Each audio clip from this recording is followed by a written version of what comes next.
let's connect, learn, and grow together. Selamat datang di Skill Camp ketiga, Hustler, Driving Decision, and Leading the Team. Terima kasih banyak buat teman-teman yang udah standby dan bergabung secara tepat waktu di acara hari ini. Kenalin aku Nata, yang hari ini akan menemani teman-teman sebagai MC dari awal sampai akhir acara. Semoga acara hari ini bisa ngasih insight yang baru buat teman-teman dan pastinya bermanfaat buat kita semua.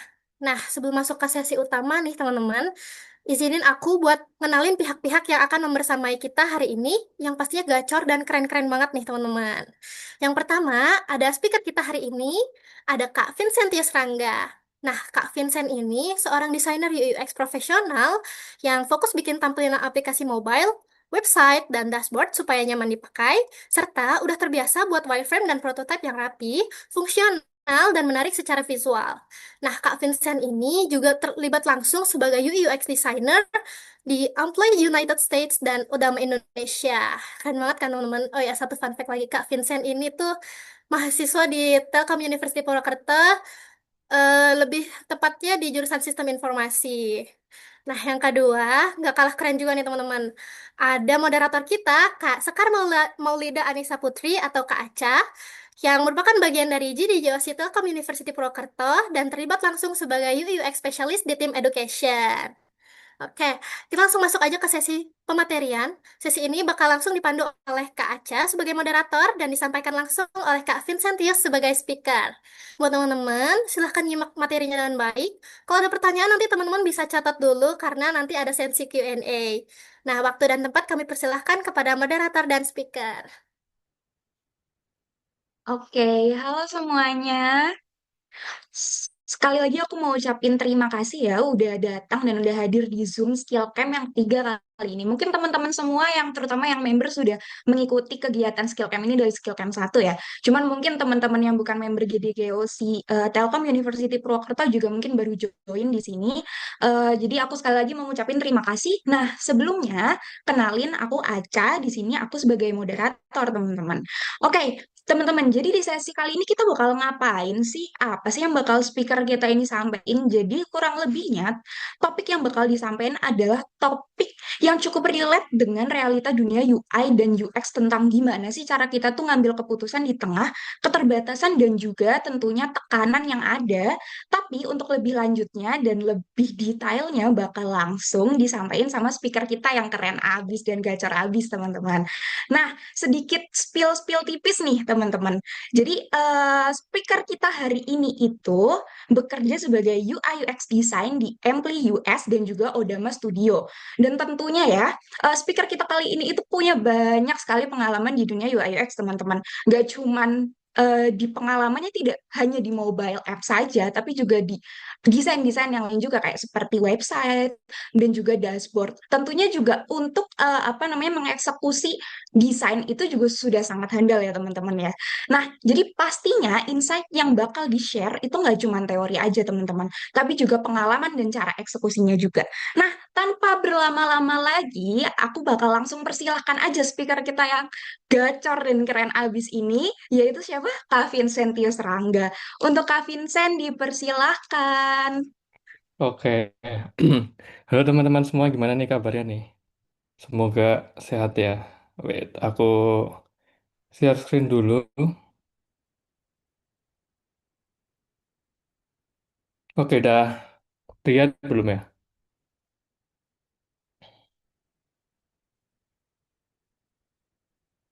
Sudah Kak Vincent, sudah kelihatan.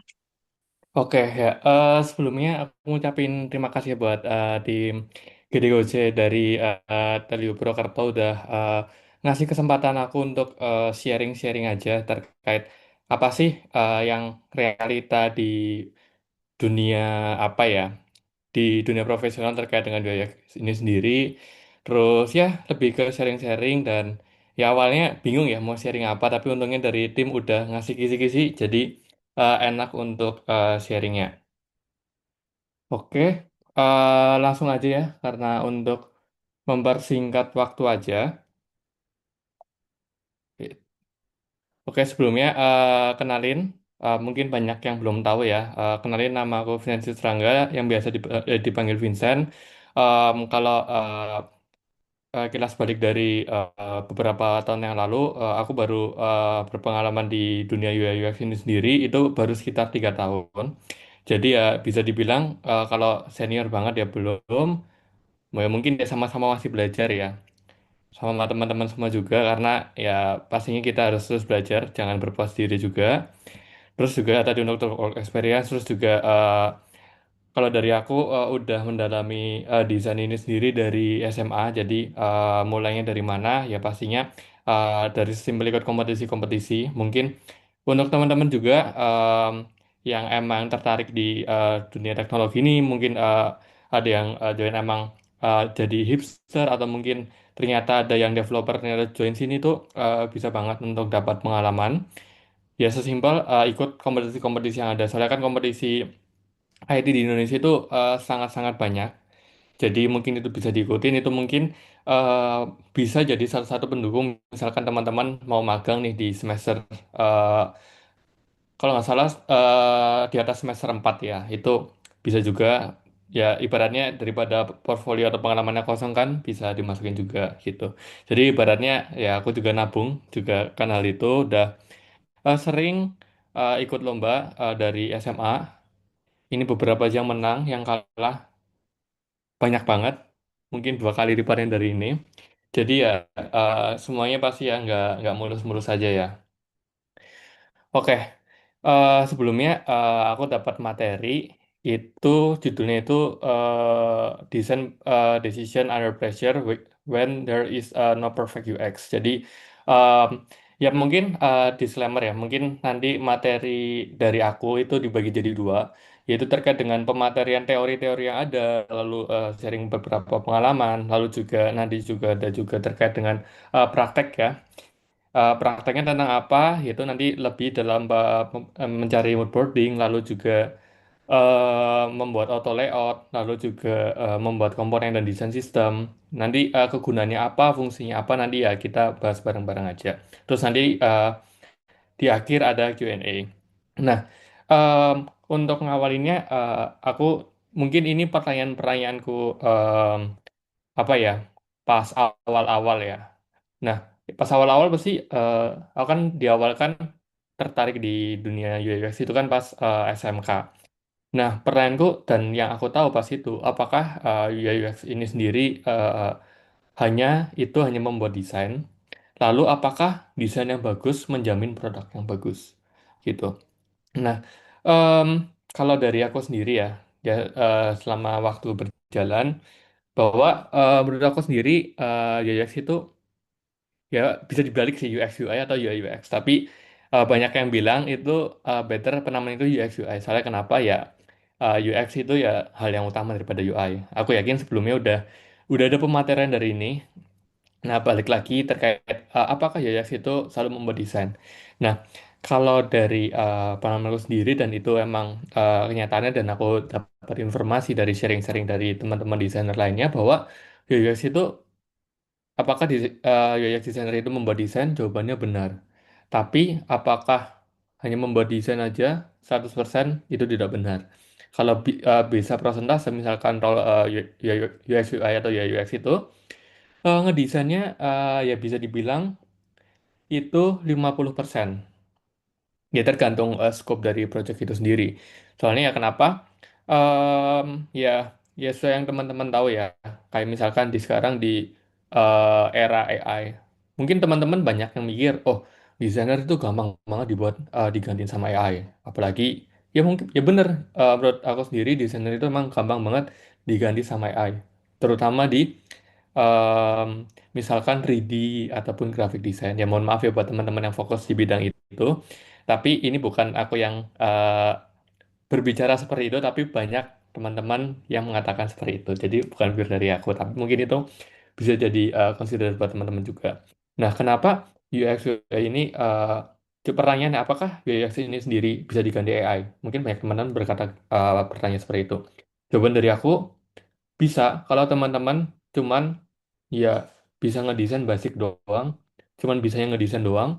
Terus em, kalau misalkan teman-teman itu ya cuma desain aja, nggak ada skill-skill lainnya.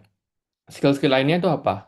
ya di UX ini sendiri nggak cuma nge-UI nggak cuma ngedesain doang. Pastinya di sana ada soft skill yang diperlukan. Contohnya seperti apa ya? Pastinya diskusi. Nah, diskusi ini sendiri, terus komunikasi ini juga pastinya sangat penting ya, karena mungkin kalau teman-teman dari developer mungkin itu perlu juga, tapi mungkin skopnya nggak sebanyak UX, karena di UX ini sendiri diperlukan karena di role ini atau di apa ya, ya mungkin kayak bahasanya departemen ini itu banyak banget diskusi sama partner atau stakeholder terkait. Jadi pastinya di sana banyak banget diskusi terkait bagaimana menyelesaikan suatu masalah itu pasti, terus merencanakannya. Nah, baru di bagian akhir baru ngedesain. Jadi ya mungkin ngedesain ya dari banyaknya step yang ada itu cuma satu step. Sisanya itu ya komunikasi, problem solving dan lain sebagainya. Jadi ya buat teman-teman yang mau masuk ke Yoyok sendiri atau mungkin udah masuk dan lain sebagainya, ya saranku ya tetap belajar terkait dengan problem solving, komunikasi. Mungkin teman-teman yang belum lancar bahasa Inggris, ya saranku tetap dilancarin ya. Meskipun ya mungkin itu susah, jujur aku juga belum lancar, tapi karena modal nekat, jadi ya udahlah jalanin aja. Jadi itu pertanyaan pertama, apakah UX sendiri itu hanya membuat desain? Ya, membuat desain itu pasti, tapi apakah hanya membuat desain? Jawabannya tidak. Lalu apakah desain yang bagus menjamin produk yang bagus? Ya jawabannya juga tentu saja tidak. Karena yang tadi yang aku mention di awal bahwa em, ya mayoritas UX ini sendiri, terutama mungkin teman-teman dengar terkait dengan produk designer, terus ada namanya CX atau customer experience, nggak cuma UX, itu lebih ke banyaknya problem solving. Jadi misalkan teman-teman mengerjakan mungkin satu project dan lain-lain, ya susahnya menurutku malah di awal-awal bagaimana teman-teman memahaminya, terus ideation yang misalkan belum ada ide fitur baru dikasihnya problem-problem yang ada gitu. Jadi ya desain yang bagus tapi untuk penggunaannya susah dipahamin, pemosisiannya, flow-nya nggak susah dipahamin ya, menurutku ya ibaratnya ya susah juga buat user atau yang lainnya pakai, karena ya menurutku meskipun kita yang ngedesain itu ngerasa oh ini flow-nya udah bagus, tapi itu pastinya bias ya, karena kenapa ya kita yang buat otomatis kita ya paham, belum tentu ya even sesama desainer bisa saja bingung dengan flow yang kita buat, apalagi yang awam, apalagi yang emang targetnya ya bukan Gen Z, ibaratnya ya mohon maaf kayak orang tua umur 40-an 50-an ya. Saya teman-teman tahu ya, mungkin teman-teman sering dimintain tolong sama orang tua buat minta tolong dong daftarin ini di Google Form, sesimpel itu ya. Itu ya jadi tantangan-tantangan sendiri. Oke, next. Nah, lalu ada pertanyaan nih, decision itu nggak sama dengan pilihan visual yang ada, di mana ya pastinya keputusan dalam desain itu ya pasti keputusan yang strategis dan mempengaruhi, tapi tidak berpengaruh besar pada hasil yang visual. Ini kenapa? Karena keputusan strategis ini lebih kebanyakan terkait dengan apa yang akan kita buat, bukan seperti apa yang akan kita buat gitu. Jadi kita harus tahu nih keputusan-keputusan apa apa saja yang perlu diperhatikan. Nah, dalam design decision ini itu pasti beda jauh ya dalam pemilihan visual yang ada. Nah, nanti di akhir juga ada berbagai style visual yang aku tahu, beberapa visual yang akan aku share.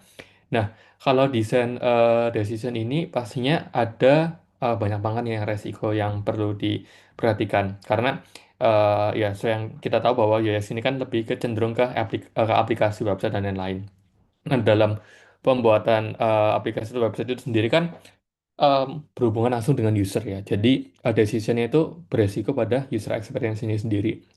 Ya yang tadi aku jelasin di slide awal, ya visualnya bagus, tapi pengalaman pengguna ketika pakai jelek ya produknya jelek, malah nggak dipakai gitu. Lalu ya pastinya ketika berpengaruh juga pada business impact. Karena kenapa? Kalau eh, mungkin karena teman-teman mungkin mayoritas sudah paham IT atau bahkan sekolah di Telkom, harusnya sudah tahu ya untuk membuat suatu produk itu kan pasti biayanya mahal. Biasanya aplikasi, biaya pengembangannya mahal, terus biaya asetnya mahal mungkin, terus biaya server, terus maintenance dan lain-lain mahal. Jadi kita harus buat ketika orang pakai apa ya kayak produk kita itu benar-benar berpengaruh pada business impact. Ya tapi balik lagi sih ini produknya profit apa non profit. Kalau misalkan non profit ya ibaratnya em, ya ada strategi sendiri mungkin ya. Mungkin dapat uangnya bukan di aplikasi, tapi ya itu pasti perlu didiskusikan. Terus juga dari segi teknikal. Jadi teknikal yang ada nggak cuma dari desain, tapi juga dari teknologi yang ada. Jadi ya ini juga perlu jadi consider juga ya. Misalkan teman-teman pasti pernah lihat di meme sih, kayak misalkan UX designer itu musuhnya itu front end. Nah itu ya nggak sepenuhnya benar, nggak sepenuhnya salah ya menurutku ya. Soalnya ya, ya nanti juga ada terkait dengan komunikasi dengan sesama stakeholder, sama tim produknya, biar bisa jalan. Nah ini juga terkait dengan teknikal. Nah ini ya paling nggak kalau dari kacamata aku sendiri ya paham nggak harus jago di segi teknikal implementasinya, tapi juga ya paling nggak paham. Nah teknikal ini sendiri yang tadi sebelum aku bahaskan terkait dengan teknikal pengimplementasiannya, tapi juga teknikal dalam mendesain itu juga ada teknikal sendiri biar mudah juga. Misalkan nanti juga belajar terkait dengan desain sistem, lalu juga terkait dengan komponen dan lain-lain itu emang Em, ya nanti kita belajar bareng-bareng kenapa itu jadi sangat memudahkan, terutama kalau teman-teman bekerja sebagai tim. Lalu juga pastinya itu tentang timeline dan delivery. Jadi ya dalam mengambil keputusan desain itu teman-teman harus tahu memperkirakannya ini tuh kira-kira bisa kelar kapan nih. Jadi teman-teman misalkan dapat satu brief atau apa, teman-teman harus yaitu balik lagi paham terkait apa yang akan teman-teman buat. Jadi tahu nih kira-kira selesainya kapan. Dan juga apa sih paham sih apa sih yang mau di deliver atau yang mau diserahkan ibaratnya atau hasilnya itu seperti apa. Apakah hanya desain juga ataukah di sana ada research atau juga misalkan ada em, desain sistem atau mungkin sampai ke testing. Nah, testingnya seperti apa? Researchnya seperti apa? Nah, ini juga berpengaruh sama em, bagaimana desain decision ini berpengaruh sama timeline dan juga delivery yang akan diberikan. Gitu itu terkait dengan kenapa sih desain di sini ini sangat berbeda dengan visual choice, karena ya ibaratnya pemilihan visual ya ibaratnya ada tempatnya sendiri lah, terutama ini kan visual kan lebih kayak style-style yang ada gitu. Jadi menurut aku sendiri ini sangat berbeda jauh gitu. Terus nah pertanyaan mungkin di sini teman-teman ya ada yang belajar kan paling dekat kan UX ini sendiri kan sama developer ya. Mungkin enak nih lihat UX designer itu kerjanya enak, nggak ngoding, nggak ada error gitu. Jujur aku juga pas sama juga belajarnya ngoding ya, tapi ya kebetulan otaknya nggak nyampe gitu. Jadi ya nggak jago banget ngoding, tapi bisa ya bisa meskipun banyak banget yang lebih jago. Tapi ya pastinya itu keputusanku sendiri kenapa salah satu milik UX sendiri karena ya di luar emang ya ini pertanyaannya. Pada saat itu aku mikirnya ini pekerjaan yang menyenangkan, tapi kebetulan ternyata saat ini emang menyenangkan sih kalau dari aku. Soalnya kenapa ya? Kebetulan emang senang sih, soal bukan karena keterpaksaan ya, karena ya mungkin teman-teman juga pernah dengar dengar dengar misalkan kerja karena keterpaksaan itu kayak ibaratnya nggak nggak ikhlas mungkin ya, atau mungkin rasanya berat. Beda sama kerja emang passionnya atau emang senengnya di bidang ini gitu. Nah, pertanyaan balik lagi pertanyaan, apakah desainer pekerjaan menyenangkan? Jawabannya belum tentu. Mungkin ada yang bilang menyenangkan, mungkin aja ada juga yang sulit. Ya balik lagi tergantung skopnya teman-teman itu seperti apa. Nah, em, nah kenapa belum tentu menyenangkan? Karena ada berbagai hal yang eh, perlu teman-teman pertimbangkan. Nah, contoh beberapanya itu ada empat. Dimana yang pertama itu menangani skop yang ada dan pasti berubah di tengah sprint. Misalkan teman-teman dapat lagi ngerjain satu project atau produk nih. Oh ya, berarti kan kalau misalkan teman-teman ngerjain suatu project atau produk, pasti teman-teman harus tahu apa sih yang dikerjain. Nah, dengan brief-brief yang ada, itu teman-teman harus emang di awal itu benar-benar memahami apa yang kita buat. Mungkin teman-teman em, awal-awal ya termasuk aku juga itu kalau misalkan ngedesain ya ibaratnya pas awal tuh ya udah ngedesain, lihat ngelihat misalkan di yang terkenal itu di Dribble, di Pinterest, di Behance, terus juga em, terkait apa namanya ya terkait itu semua lah ya. Terus udah ngedesain aja. Ternyata nggak semudah itu ternyata pada realitanya. Jadi apalagi kalau misalkan ada brief, memang skopnya cukup besar, terus memang dibuat cepat. Ternyata yang tadi sebelumnya aku bilang ternyata dari timeline dan deliverynya udah cocok dan sesuai, tapi em, mungkin bisa jadi ada perubahan di tengah sprint. Nah, itu teman-teman harus menangani seperti apa? Apakah setiap perubahan atau feedback itu bisa langsung diimplementasikan?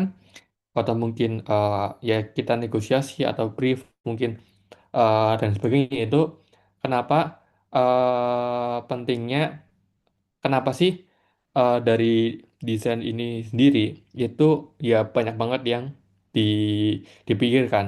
Misalkan yang tadi. Biasanya itu ya pastinya kita harus nge-clearin di awal ya, biar untuk mencegah ini semua. Kayak misalkan kliennya atau mungkin stakeholder-nya minta A, B, C, D, E. Misalkan, ya teman-teman harus jelasin nih, ini berarti dibuatnya seperti ini, outputnya seperti apa gitu. Jadi ketika semuanya kelar, kalau misalkan teman-teman ngerjain freelance mungkin, ya kalau bisa mungkin dibuat tanda tangan ya buat dokumen terus nanti minta tanda tangan buat kejelasan misalnya buat fitur A B C D E outputnya apa aja itu ya misalkan ya untuk mencegah misalkan ada perubahan di tengah pengerjaan. Nah itu bisa dicegah juga. Terus yang kedua ya datanya mepet tapi requirement belum lengkap. Biasanya juga ada misalkan teman-teman lagi ngerjain suatu project diminta untuk nyelesaiannya dalam seminggu. Tapi misalkan, Mas, kerjain dulu fitur A ya, A sama B. Sedangkan ada fitur C, D, E, F. Nah itu belum jelas tuh. Nah teman-teman diminta untuk langsung ngerjain semua itu dalam seminggu. Nah itu juga perlu dipertimbangin dulu. Misalkan deadline-nya udah mepet, tapi requirement-nya belum lengkap. Kita juga belum tahu dong ketentuannya yang dibuat apa aja. Nah itu bisa jadi pertimbangan teman-teman semua. Nggak langsung nge-approve deadline yang udah dikasih, nanti tiba-tiba di tengah jalan, bablas. Ya, ibaratnya kan sebenarnya dipertaruhkan ya. Dari profesionalisme yang kita juga dipertaruhkan, dan juga dari ya hasil produknya juga. Apalagi kalau misalkan deadline-nya terlalu mepet, yang dikerjain itu eh, sangat banyak, ya ibaratnya apa ya, ya dari segi produk mungkin nggak maksimal juga.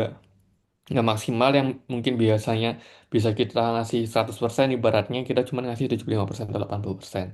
Ya kalau 80% 75% itu stakeholder atau kliennya puas, ya kan belum tentu juga gitu. Jadi ya perlu mempertimbangkan juga deadline mepet atau apa. Atau mungkin bisa juga deadline-nya udah mepet, tapi mungkin kayak misalnya case yang tadi em, ngedesainnya itu deadline-nya 1 minggu, tapi hari Rabu itu brief dari fitur CDEF tadi itu belum dikasih. Mungkin dikasih tahu lagi nih deadline-nya, di-adjust lagi. Dan adjustnya itu ya pastinya jangan dari pihak kita, pastinya diskusi. Misalkan, oh kasih pertimbangan nih, kenapa perlu diperpanjang. Misalkan yang pertama, dari overview scope-nya itu terlalu kompleks, sedangkan detail yang akan dibuat atau requirement-nya belum lengkap dan belum didapatin. Nah itu pastinya apa namanya terkait dengan komunikasi. Ya itu ya yang aku sebut di awal bahwa ini komunikasi jadi hal yang penting. Terus juga stakeholder yang beda kepentingan dan bahkan beda sense dalam desain. Nah, itu kerasa banget ya. Kayak misalkan teman-teman kerja mungkin ada partner ngerjain ngedesain, tapi sense-nya itu beda. Kayak mungkin ya salah kan desain kan ada banyak yang nanti kita bahas bahwa itu beda banget nih. Eh, Bahkan banyak terjadi ya di company-company misalkan dari desainernya udah ngerjain bagus, dari tim produknya udah ngerjain bagus, di sini udah kece habis lah ibaratnya gitu, ngikutin perkembangan zaman. Tapi dari stakeholder atau si levelnya dari perusahaan tersebut, misalkan em, apa ya, misalkan ya petingginya perusahaan tersebut itu nggak suka, ya ibaratnya kalah juga. Ibaratnya kan ya kita ngasih yang terbaik tapi misalkan yang di approve ternyata option yang menurut kita kurang ya ya udah yang penting kita ya itu nanti juga dia dibahas ngasih juga yang terbaik dan juga reason-reason yang ada gitu. Terus juga yang tadi revisi besar yang datang saat mendekati deadline misalkan karena ini mungkin bisa jadi terjadi kalau teman-teman ngerjain project itu dari awal sampai akhir itu nggak ada apa ya, nggak ada komunikasinya, jadi pure dikerjain sendiri, nggak ada update report dan lain-lain. Misalkan teman-teman udah ngerjain nih dari 0 sampai 70% baru di report, ternyata dari fase yang di awal-awal atau di 20% awal itu nggak setuju ya, 20% sampai 70-80% tadi yang mubah, ibaratnya yang ulang lagi. Nah itu pentingnya terkait dengan komunikasi yang ada, sehingga at least misalkan teman-teman selalu update, lalu lalu juga selalu report ya. Revisi besar ya ibaratnya em, minimal lah terjadi. Nah, revisi besar ini ya contohnya sesimpel misalkan dalam inisial sel ibaratnya, sel-sel awal ketika teman-teman bikin produk. Nah, ini em, juga penting ya untuk kita provide di awal, di clearin di awal. Sehingga apa? Karena ya ketika kita misalkan case-nya revisi besar di style design. Kalau style desainnya beda banget misalkan dari simple minimalis pindah ke brutalism terus dan lain-lain itu kan ya revisi semuanya. Nah itu pentingnya nge-clearance style di awal.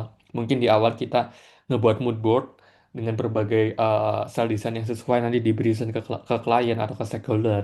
Lalu approve, nanti teman-teman buat beberapa main screen-nya terus di present. Ketika udah approve nanti selanjutnya udah enak gitu. Jadi ya pastinya utamain komunikasi itu sendiri. Lalu next itu terkait, nah, jadi apa sih skill yang diperlukan? Jadi ya skill yang diperlukan yang pastinya bukan hanya teknik yang jago, layout yang rapi tapi dan visual yang menarik, tapi juga perlu terkait dengan komunikasi, terus keputusan berpikir yang kritis dan juga manajemen project itu sendiri. Jadi ya semuanya clear gitu. Kayak nggak cuman ngedesain, bahkan misalkan ngedesainnya jago ya balik lagi ngedesain jago tapi yang poin yang ini yang eh, critical thinking dan juga manajemen jelek ya bisa jadi susah juga gitu. Lalu eh, lalu misalkan balik lagi misalkan teman-teman lagi nyelesain suatu case yang ada. Nah, teman-teman pastinya ada suatu masalah atau case yang ada, entah itu di brief awal atau mungkin dari ketika jalanan project ada satu masalah, itu ada kalau dari aku sendiri ada berbagai step yang perlu dipahamin. Yang pertama yaitu pahamin dulu yang jadi permasalahan itu apa dan konteksnya dimaksud itu apa. Jadi kita nggak bisa tuh langsung misalkan dapat masalah ini nih, mungkin dari hasil testing ibaratnya masalahnya A B C D E. Dan dari hasil testing itu sendiri kita langsung implementasi tanpa tahu konteksnya itu yang dimasalahin itu apa. Nah, itu juga nggak bisa. Bahkan ya ibaratnya sesimpel user itu oke, user itu emang kita harus memuaskan user, tapi nggak semuanya itu harus ngikutin apa yang diinginkan user. Nah, yang pertama itu pahami problem dan konteks. Jadi ya, masalahnya apa? Misalkan masalahnya si A, masalahnya ada masalah A, B, C, D, E.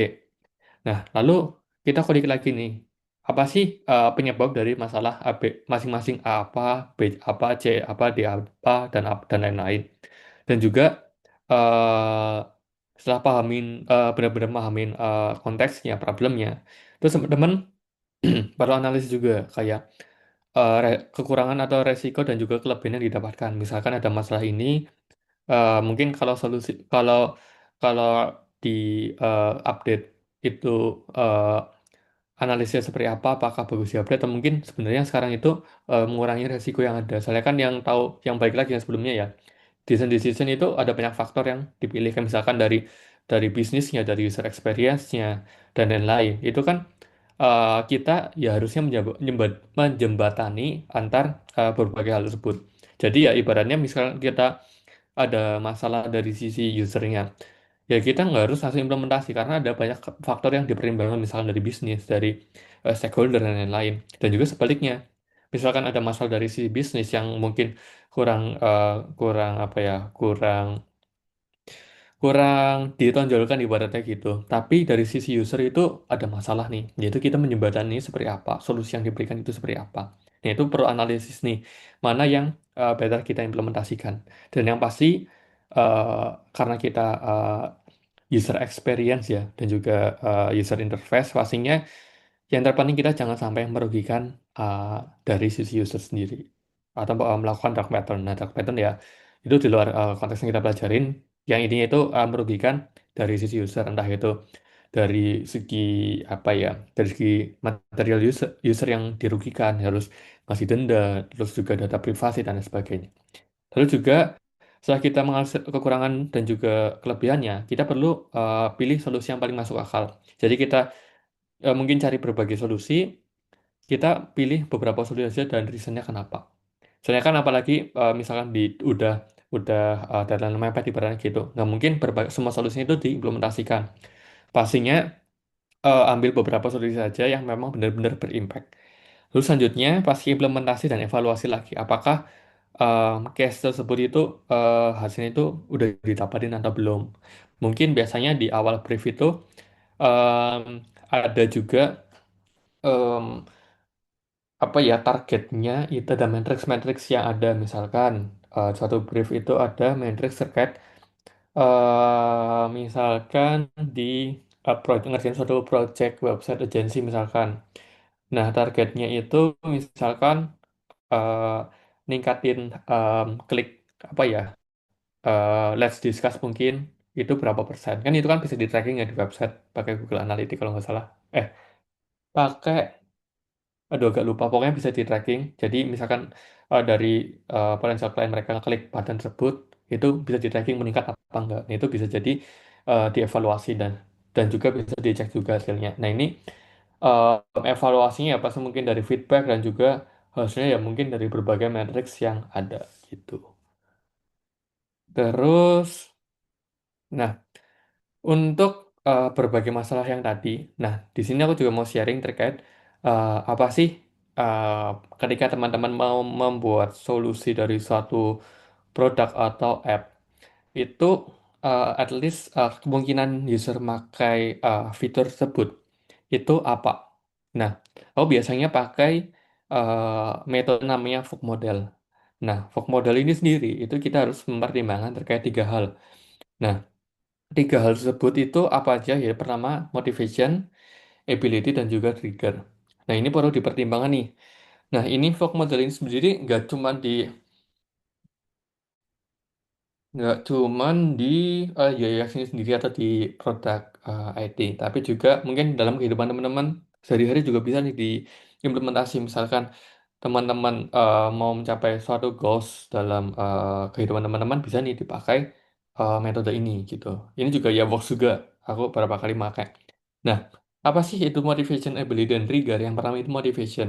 Jadi motivation apa? Itu kayak keinginan yang mendorong seorang untuk berperilaku dengan cara tertentu pada waktu yang tempat tertentu. Jadi, apa sih keinginan yang ingin dicapai atau goals-nya? Itu untuk mencapai atau menggunakan fitur atau jalan tertentu untuk mencapai suatu goals. Jadi, kayak ibaratnya motivasi teman-teman itu apa?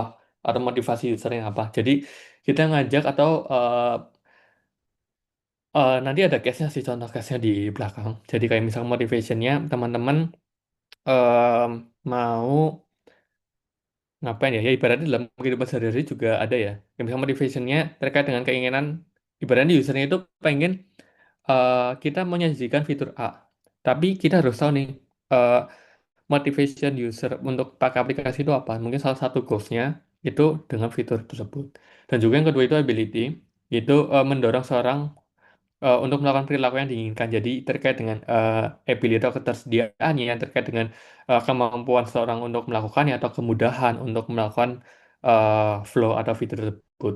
Lalu selanjutnya triggernya kayak sangat penting dalam mendorong seorang untuk mengambil tindakan segera. Jadi kayak dorongan atau perilaku yang diinginkan yang mungkin tidak akan pernah terjadi lagi. Jadi ya ibaratnya ini tiga hal em, yang bisa diimplementasikan ketika teman-teman ingin apa ya ingin merealisasikan suatu ide baik itu dalam digital product atau mungkin untuk melatih teman-teman untuk mencapai satu goals dalam goals teman-teman sendiri itu juga bisa juga. Nah pastinya ya misalkan dalam digital product atau dalam fitur di aplikasi ya pastinya perlu juga pahamin konteks juga terkait dengan problem yang ada di yang sebelumnya aku bahas terkait dengan problem user dan juga eh, dari dari segi bisnisnya, bisnis impact dari produk tersebut gitu.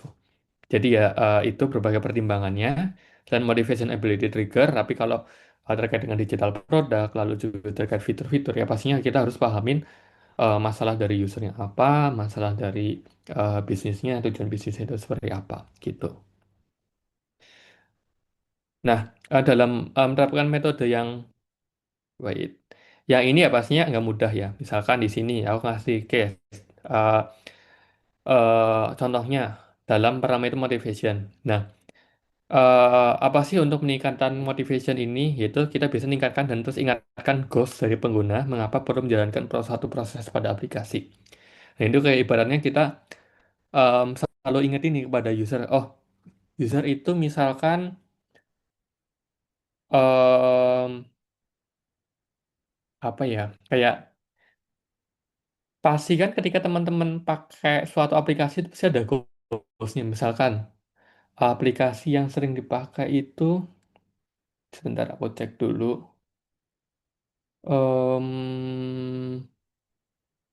Sesimpel mungkin kayak Shopee, kayak Tokped, terus mungkin kayak Traveloka, itu pasti kan ada tujuan itu sendiri. Nah, itu perlu diingetin lagi nih, oh, apa sih yang mendorong kita untuk mengajak user pakai suatu fitur tersebut. Lalu juga ability ini terkait dengan flow atau alur pengguna yang mudah dan efisien. Jadi nggak terlalu bertele-tele, nggak terlalu muter-muter, nggak terlalu mungkin banyak step. Bisa disimpelin lagi itu berpengaruh sama ability. Lalu juga terkait dengan trigger. Nah, ini pastinya trigger ini sesimpel em, CTA dan lain-lain itu misalkan button dan lain-lain itu bisa salah satu menjadi pendorong untuk melakukan suatu trigger. Nah, lalu simpelnya ya agak aku percepat karena waktu. Jadi simpelnya kalau misalkan ketika teman-teman mengerjakan suatu project atau end to end, sebenarnya ada banyak banget framework dan lain-lain yang dimiliki. Tapi kalau dari aku sendiri ya intinya em, ya pastinya pahami konteksnya, terus juga pahami konteksnya, problem-problemnya, lalu juga ideation dan solusi. Nah, itu intinya seperti itu. Tapi kalau misalkan dalam project, misalkan yang pertama yaitu pahami project. Konteksnya itu seperti apa, yang diinginkan itu seperti apa, problemnya seperti apa. Terus selanjutnya kayak dari brief tersebut, itu planningnya itu seperti apa. Jadi kayak misalkan di brief tersebut udah ada ideation fiturnya belum? Misalkan belum ada, ya kita harus masukin ke planning atau merencanakan di tahap ini. Kayak misalkan rencana mau buat fitur A, B, C, D, E. Dan juga pastikan itu juga masuk ke timeline teman-teman gitu. Jadi em, di sini juga masukin kayak proses UX yang ada, kayak misalkan research, define, ideation, dan lain sebagainya. Jadi melibatkan stakeholder yang terkait agar ibaratnya nggak wasting time, kayak misalnya nggak ada revisi terus ibaratnya gitu. Jadi perlu direncanain secara matang di sini. Terus setelah kita udah dapat ideation-nya, terus juga udah dapat hasil research-nya, lalu juga udah mungkin di sini juga bisa masukin user flow, terus information architecture, dan lain sebagainya. Selanjutnya itu mendefinisikan style dengan mood board yang ada. Misalkan uh, project ini itu stylenya itu yang cocok itu A B C D E A B C misalkan. Jadi kita bikin mood board, terus dikasih reason kenapa slot ini itu cocok. Nanti kita provide lagi. Nah, jadi ya dari mood board dulu udah clear. Lalu selanjutnya ya pastinya buat wireframe. Wireframe itu ya tergantung ya konteksnya itu diperlukan atau enggak. Kadang ada juga yang langsung ke hi-fi. Nah, hi-fi ini sendiri berdasarkan mood board yang ada. Misalkan teman-teman buat 1 sampai 2 atau 3 main screen dulu, misalkan udah approve baru next screen. Soalnya kan ya initial style itu sangat penting ya, soalnya itu untuk mempengaruhi kontak atau style dari desain yang teman-teman buat. Terus selanjutnya ketika udah selesai buat desain sistem dan juga em, ada testing dan juga iterasi. Nah, testing ini balik lagi yang dibutuhkan seperti apa? Apakah testing ke kalian saja sudah cukup? Atau mungkin testingnya pakai interview ke user? Atau mungkin em, berkuesioner? Nah, ini pasti perlu disesuaikan lagi. Oke. Nah, berkomunikasi dalam desain produk ini kan yang sebelumnya aku mention juga, ini kan komunikasi kan jadi hal yang penting. Nah, dalam kita berkomunikasi ya pastinya uh, kita harus tahu apa sih yang kita selesaikan dalam suatu produk atau suatu fitur. Nah, itu ceritakan lagi nih ketika teman-teman ngepresent ini, fitur ini tuh uh, apa ya, menyelesaikan masalah apa aja sih yang dialami oleh user atau masalah yang ada di sisi bisnisnya. Terus juga eh, dari ide-ide tersebut diwujudkan itu seperti apa dan alasan kenapa masalah ini layak untuk diimplementasikan. Terus juga mention dikit lagi nih siapa usernya, karena usernya siapa itu kan berpengaruh sama hasil yang teman-teman pilih. Terus jelasin juga setiap apa yang teman-teman tentukan atau teman-teman yang planning itu juga uh, secara teknisnya itu dijelasin juga misalkan perlu apa misalkan fitur ini perlu AI. Nah, kasih tahu juga kenapa perlu ada AI di sini, ibaratnya gitu. Terus tantangannya apa aja ketika diimplementasi misalkan ada tantangan-tantangan tertentu gitu. Terus ada berapa style desain yang ada. Nah, di style desain ini sebenarnya ada banyak banget ya. Aku nyebutin beberapa aja. Yang pertama itu minimalis design. Jadi fokus sama efisiensi mendirikan benar-benar clean, simple, dan mengutamakan pengalaman pengguna yang intuitif dan mudah dinavigasi. Jadi ini benar-benar mudah dipahamin. Ini salah satu yang tren juga ya. Misalkan teman-teman tahu aplikasi Airbnb, Apple mungkin itu pasti tahu itu ya wujud-wujud seperti itu. Jadi emang apa ya? Menurut aku ini paling mudah dipahamin dari berbagai kalangan usia gitu dan ya navigasinya cukup jelas nggak ada distraksi apapun. Terus juga flat design, jadi sederhana menggunakan warna-warna yang solid.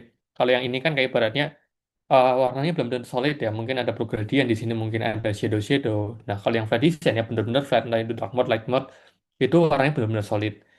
Dan tipografinya jelas, kayak misalkan ini dari Cloud, terus Google juga, ya benar-benar flat. Tapi ya di sana juga nggak boring juga.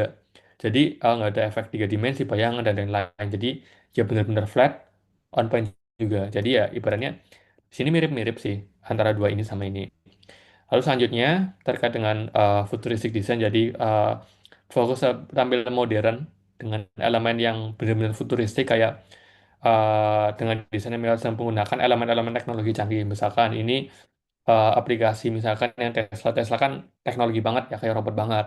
Terus biasanya itu di website-website terkait AI itu biasanya futuristik-futuristik gitu, nggak yang jarang yang kayak misalkan flat-flat gitu. Lalu juga terkait dengan ini sama, terus juga ada brutalism. Brutalism itu terkait dengan elemen-elemen yang ibaratnya sesuai namanya brutal ya, kayak menggunakan warna yang mencolok, terus tipografi yang gede-gede, jelas, terus eksperimental gini. Ini pastinya nggak cocok buat semua kalangan juga, tapi ini misalkan buat Gen Z dan lain-lain itu cocok juga. Tapi balik lagi ke konteksnya, misalkan terkait dengan biasanya itu kayak brutalisme terkait informasi yang ada atau mungkin biasanya kayak blog-blog gitu. Ini kan kayak inspirasinya kayak mirip koran gitu lah. Jadi itu kenapa itu cocok dan lain sebagainya. Terus terkait dengan skeuomorphism ini terkait dengan implementasi objek nyata, misalkan ini kayak misalkan badan diputar-putar dan lain sebagainya. Tapi ini ya perlu diuji lagi karena dari si UX-nya itu mudah dipahamin nggak gitu.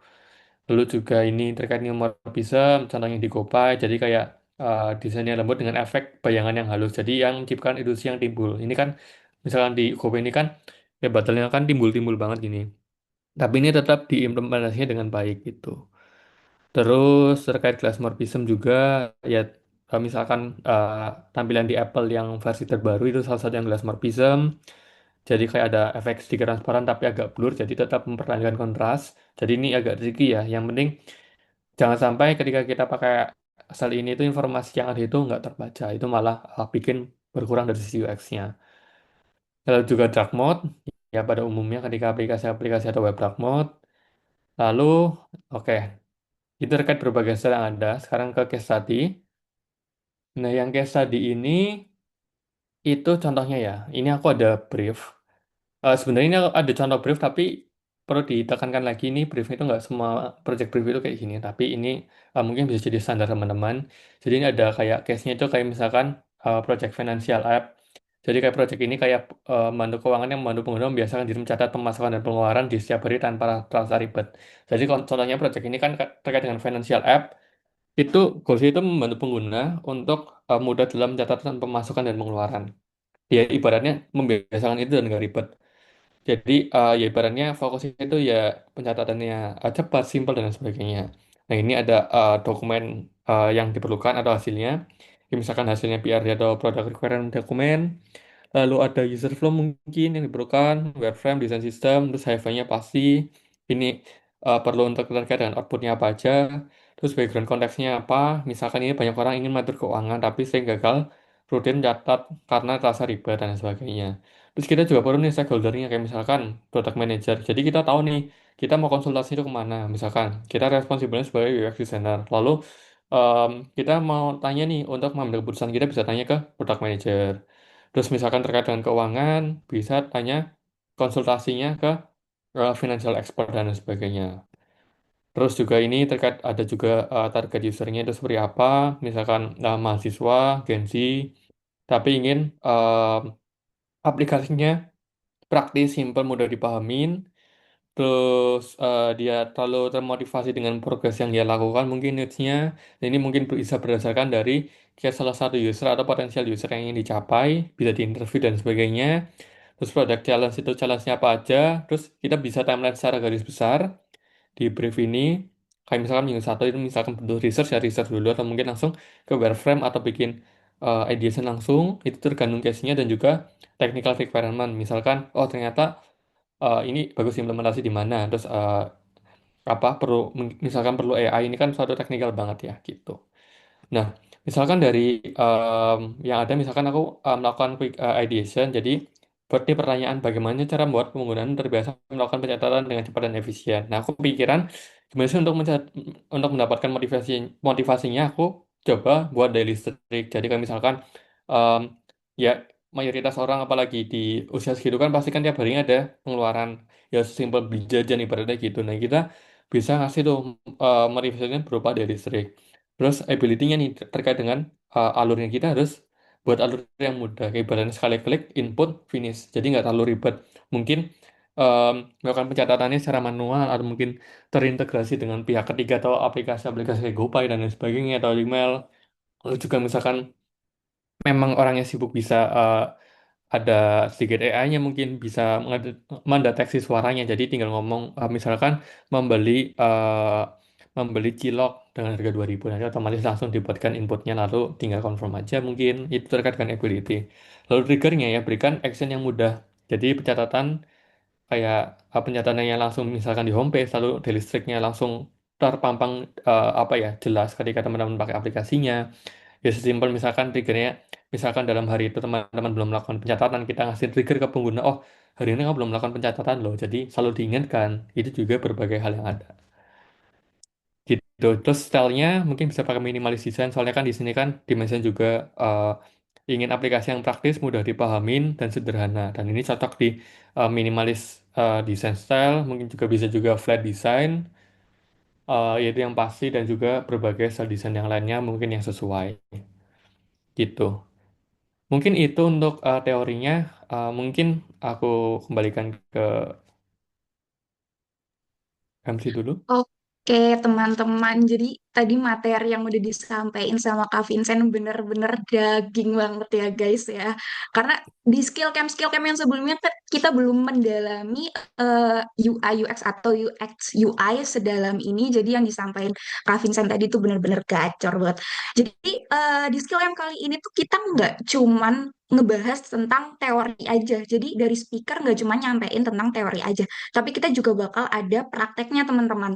Nah, jujur topiknya sangat menarik kan teman-teman, apalagi bagi teman-teman yang baru terjun di dunia UI UX gitu ya. Jadi kayak dapat banyak ilmu lebih dari desainer-desainer yang tentunya berpengalaman seperti Kak Vincent gitu. Nah, terus di sini mungkin teman-teman semua yang udah sedia device atau laptop bisa disiapkan ya untuk nanti kita bisa praktek bareng-bareng. Terus juga biar nanti bisa eksekusinya bisa lebih gampang teman-teman. Jadi nanti Kak Vincent bakal ngepraktekin beberapa apa namanya cara-cara untuk ngedesain atau gimana nanti biar Kak Vincent sendiri yang langsung ngejelasin lebih detailnya gimana. Mungkin sekarang teman-teman bisa nyiapin dulu sambil nunggu Kak Vincentnya juga mempersiapkan file-filenya.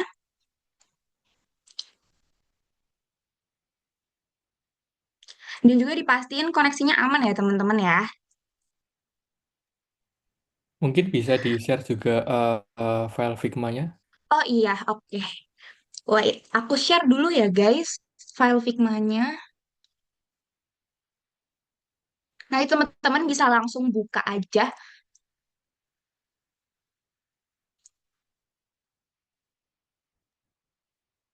Izin share screen lagi ya. Oke, boleh Kak Vincent. Udah kelihatan? Sudah, Kak. Oke, kalau bisa lanjut kabar-kabar aja ya.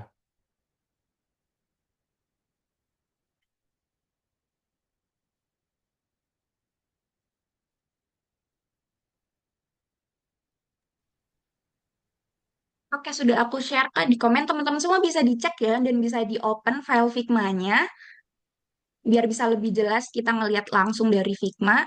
Jadi buat Kak Vincent boleh langsung dimulai aja prakteknya. Oke, share screen-ku udah kelihatan ya. Aku entire screen nggak ini?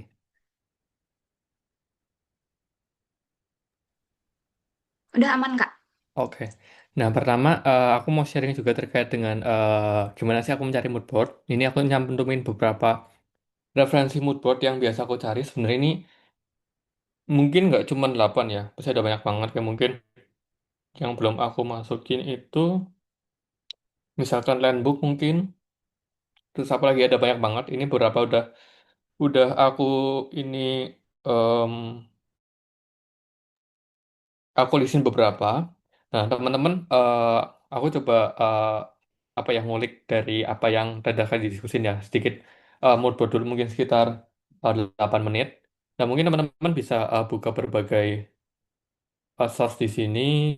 Mungkin X itu mungkin teman-teman taunya cari sosial media gitu ya. Tapi sebenarnya sekarang itu banyak banget desainer yang share di X gitu. Jadi misalkan teman-teman cari aja desainer-desainer yang share di X itu banyak banget nanti ya berandanya teman-teman full desain semua nanti gitu.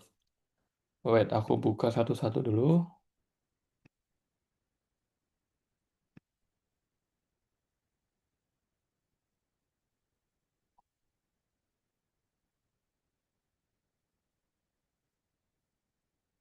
Oke, pertama mungkin Pinterest ya. Kan tadi kan terkait dengan financial app gitu kan. Dan kalau dicek itu balik lagi.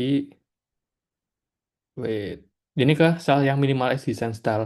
Nah, biasanya aku jujur paling banyak nyarinya di Pinterest. Soalnya kenapa? Pinterest ibaratnya kan source-nya banyak banget tuh. Kayak ibaratnya yang di internet. Jadi ibaratnya yang di Dribble bisa masuk, di Behance bisa masuk, dari website bisa masuk. Nah, untuk cari cari style design, itu biasanya aku nyarinya ada dua hal. Yang pertama, sebelumnya kan mungkin teman-teman udah tahu ya, kayak yang tadi aku jelasin kayak kontennya apa aja yang di suatu page itu. Nah, teman-teman bisa nyari kontennya dan juga cari style desainnya dan juga ya seputar layout dan juga style desainnya. Kayak misalkan ini kan terkait dengan finance app. Nah, teman-teman nggak harus carinya finance app sebentar. Nah, nggak harus gini. Nah, teman-teman itu juga bisa nyari eh referensi itu nggak harus dari finance app. Misalkan eh, yang tadi kan ada fitur terkait dengan daily streak. Nah, itu ada gamification. Nah, teman-teman cari aja search simple gamification UI. Jadi nggak harus berpatokan dengan konteks yang app yang teman-teman buat. Misalkan gini, kita coba cari beberapa ya. Mungkin simple streak.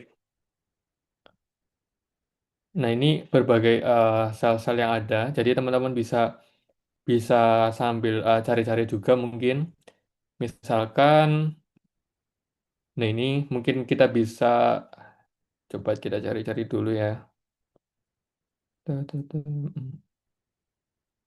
Jadi cari yang emang elemen-elemennya itu emang berkaitan dengan konteks dari webnya kita. Kayak misalkan kita kan punya style yang like mode gitu, simple minimalis.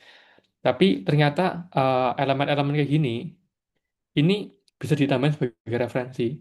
Nah, pasti ada pertanyaan kok jadi dark mode. Nah, kalau misalkan kita cari inspirasi, kita bisa ambil layoutnya aja. Kayak misalkan ini, teman-teman oke nih. Nah, kita bisa langsung pasang aja di Figma file. Nah, ini apa ya? Template di ibaratnya yang sering aku pakai. Jadi kita mungkin nyediain beberapa style, nanti siap stylenya itu mood board ditempel di sini. Misalkan di sini. Dipaksa aja, dipasin 400 ibaratnya. Nah, nanti teman-teman ngisi berbagai inspirasinya di sini, terus nanti pastikan dikasih description-nya juga penjelasannya apa, terus keywordnya, terkait style-nya itu apa aja, gitu. Soalnya ini kenapa? Biar kliennya juga atau stakeholder enak nih ngelihatnya apa. Terus mungkin misalkan ada berbagai referensi atau option style, itu tahu nih kenapa harus milih ini, kenapa harus milih ini. Terus dipertimbangkan dari sisi visualnya juga. Misalkan untuk di listrik kita bisa pakai ini nih, ternyata kira-kira cocok. Nah, misalkan teman-teman biar bisa scroll lagi aja, misalkan ada nemu em, apa ya, kayak opsi layout terkait daily streak-nya kayak gimana, itu bisa juga dipakai. Misalkan untuk detailnya, kita bisa pakai, wait, sambil cari-cari,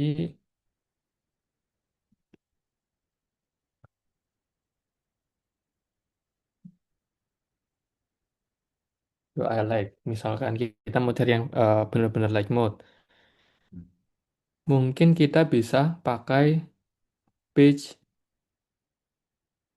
ini juga bisa nih, kayak misalkan teman-teman ngeliat ini, oh ternyata teman-teman ada ide nih.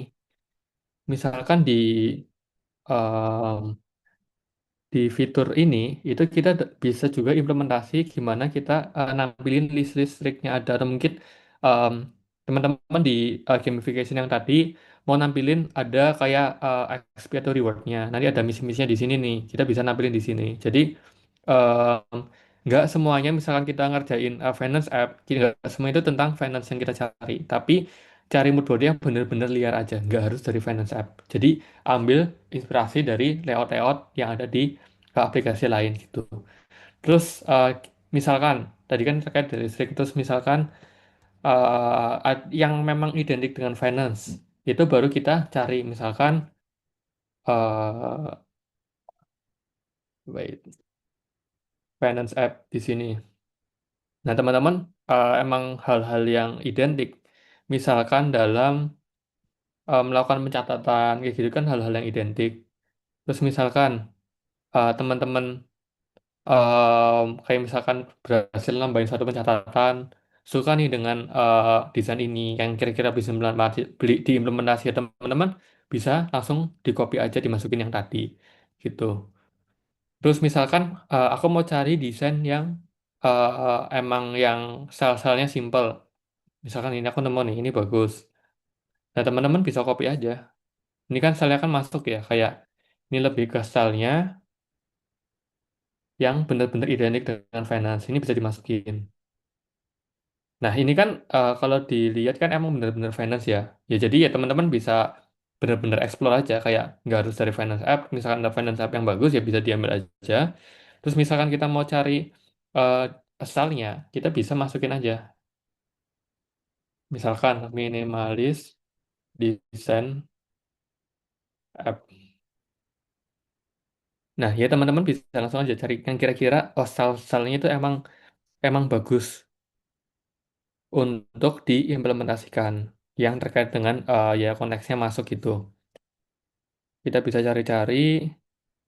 Misalkan aku mau ngecek yang, bentar, contohnya mana ya? Teman-teman kalau mau sambil cari-cari juga nggak apa-apa kok.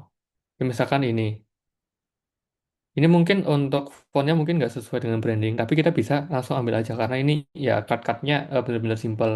Terus kalau enaknya di Pinterest itu misalkan kita ngeklik suatu style yang berkaitan, itu rekomendasi lainnya itu benar-benar yang saling berkaitan. Misalkan ini, bentar. Misalkan ini kan benar-benar simple ya. Ini bisa, misalkan teman-teman kira-kira masuk di implementasi teman-teman, itu langsung pas aja. Misalkan ini 500. Biar rapi, aku jadiin semuanya jadi 320 deh. Nah, ini kan bisa masuk juga. Nah, kebetulan ini terkait dengan finance app. Terus misalkan tertarik juga terkait dengan ini, ada beberapa asal-asal yang bisa diimplementasikan, teman-teman bisa di copy terus paste lagi. Gitu. Jadi itu bisa repeat terus sih, itu terus-terus. Bahkan teman-teman kalau misalkan cari inspirasi, itu nggak harus di seputar app. Kayak misalkan aku ada case, wait, pas itu aku sering ngumpulin mood board. Misalkan aku membuat website SaaS. Nah itu inspirasinya kan, kalau misalkan tadi kan terkait dengan style design yang wait, terkait style design yang misalkan ini yang futuristik itu kan banyak kan main gradien-gradiennya. Nah aku biasanya cari inspirasinya nggak seputar full di website, tapi misalkan dari simple gradien-gradien kayak gini tuh bisa jadi inspirasi. Ini bahkan ruangan kayak gini ini bisa jadi inspirasi buat gradien yang bisa kita buat. Gimana melakukan pencahayaan. Misalkan teman-teman ini eh, konteksnya relate dengan project yang teman-teman dikerjain dan bisa jadi inspirasi atau mood board, ya masukin aja di sini gitu. Terus misalkan sesimpel awan gini, ini gerhana bulan, ya gerhana bulan atau gerhana matahari, aku lupa ini. Misalkan bisa jadi inspirasi, ya masukin aja gitu. Jadi mood board itu nggak harus apa ya relate di mobile app. Misalkan teman-teman lagi cari terkait apa ya produk terkait dengan brutalism. Brutalism itu dalam kesehariannya itu terkait dengan apa aja gitu. Jadi ya nggak harus seputar UI, bahkan si simple misalkan apa ya random aja. um, simple UI.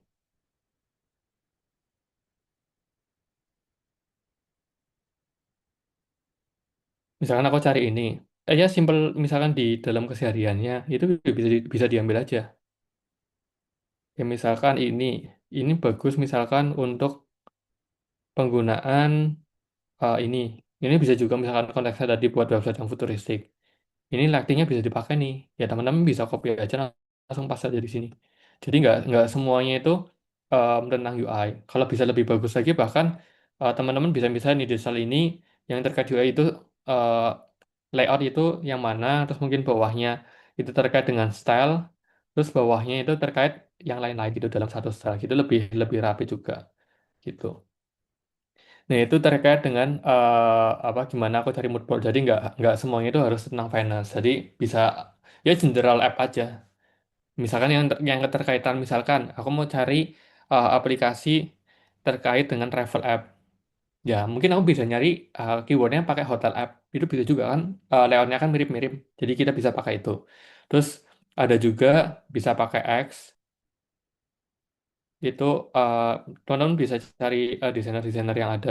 Misalkan ini juga bagus untuk ketika teman-teman nyari produk app, ya teman-teman sebenarnya tinggal cari di keyword aja, misalkan app. Biasanya yang populer itu yang desainer-desainer yang udah biasa ngepost. Nah teman-teman klik aja, misalkan ini suka, diklik oh stylenya dia itu kayak gimana sih. Nah ini misalkan oke, bisa di copy, dipaste di sini. Terus yang ini banyakkan buat interactionnya. Soalnya kalau aku misalnya ngerjain produk atau ya spesifik ke produk biasanya em, reportnya itu bukan US statis saja. Biasanya udah masuk ke simple interaction itu seperti apa. Nah, ini juga bagus untuk apa namanya untuk interactionnya gitu. Jadi itu mungkin bisa jadi tambahan buat teman-teman misalkan ngasih jadi value yang lebih lah ketika teman-teman report atau apa kasih juga interaction gimana biar si klien itu oh tahu gambarannya ketika diimplementasi seperti apa. Nah, misalkan awards ini lebih ke website design. Ini bisa explore aja kategorinya apa, page apa, terus ini explore misalkan by kategori mau tentang apa e-commerce, arsitektur, terus misal mobile and apps bisa juga. Terus terkait dengan Lapen Ninja ini lebih juga sama ke website. Pilihannya ada banyak, website terkait apa aja, corporate productivity, agency, SaaS, dan lain sebagainya. Lalu juga SaaSpo ini lebih terkait dengan website-website SaaS. Ini full di sini bagus-bagus. Terus Dribble ini general, semua bisa cari. Aku rasa teman-teman udah familiar ya. Terus Behance juga sama. Ini lebih ke case study. Jadi mungkin teman-teman mau ngelihat full lengkapnya dari suatu desain di sini, aku pikir banyak. Kalau Dribble kan lebih banyak kan preview-preview aja gitu. Terus itu untuk mood board, terus langsung aja ke prakteknya. Nah, di sini karena sebelumnya teman-teman kalau mau ikut praktek bisa duplikat di sini ya. Udah aku siain. Nah, di sini karena waktunya singkat ya. Aku pikir aku udah nyiapin dua apa ya buat praktek. Aku pikir lebih cepat mempraktekin yang ini ya. Nah, di sini aku mau ngajarin terkait dengan em, apa namanya auto layout. Dimana auto layout itu fitur yang sangat membantu. Bahkan jujur aku dan mungkin beberapa teman-teman yang aku diskusi misalkan ada suatu partner yang nggak pakai auto layout itu kayak ibaratnya kayak gatel sendiri gitu. Kayak ya ibaratnya susah apalagi kalau misalkan teman-teman udah masih ngebiasain pakai nggak di grouping bahkan masih di grup biasa, bahkan masih di frame. Itu mungkin sekarang udah banyak standar bahwa pakai auto layout. Nah, aku coba implementasi ke page ini ya. Mungkin aku coba cepat, karena ini backgroundnya gelap, aku bisa pakai maybe FA. Terus sekarang ini ada sedikit gradient ya. Mungkin aku tambahin gradient ini.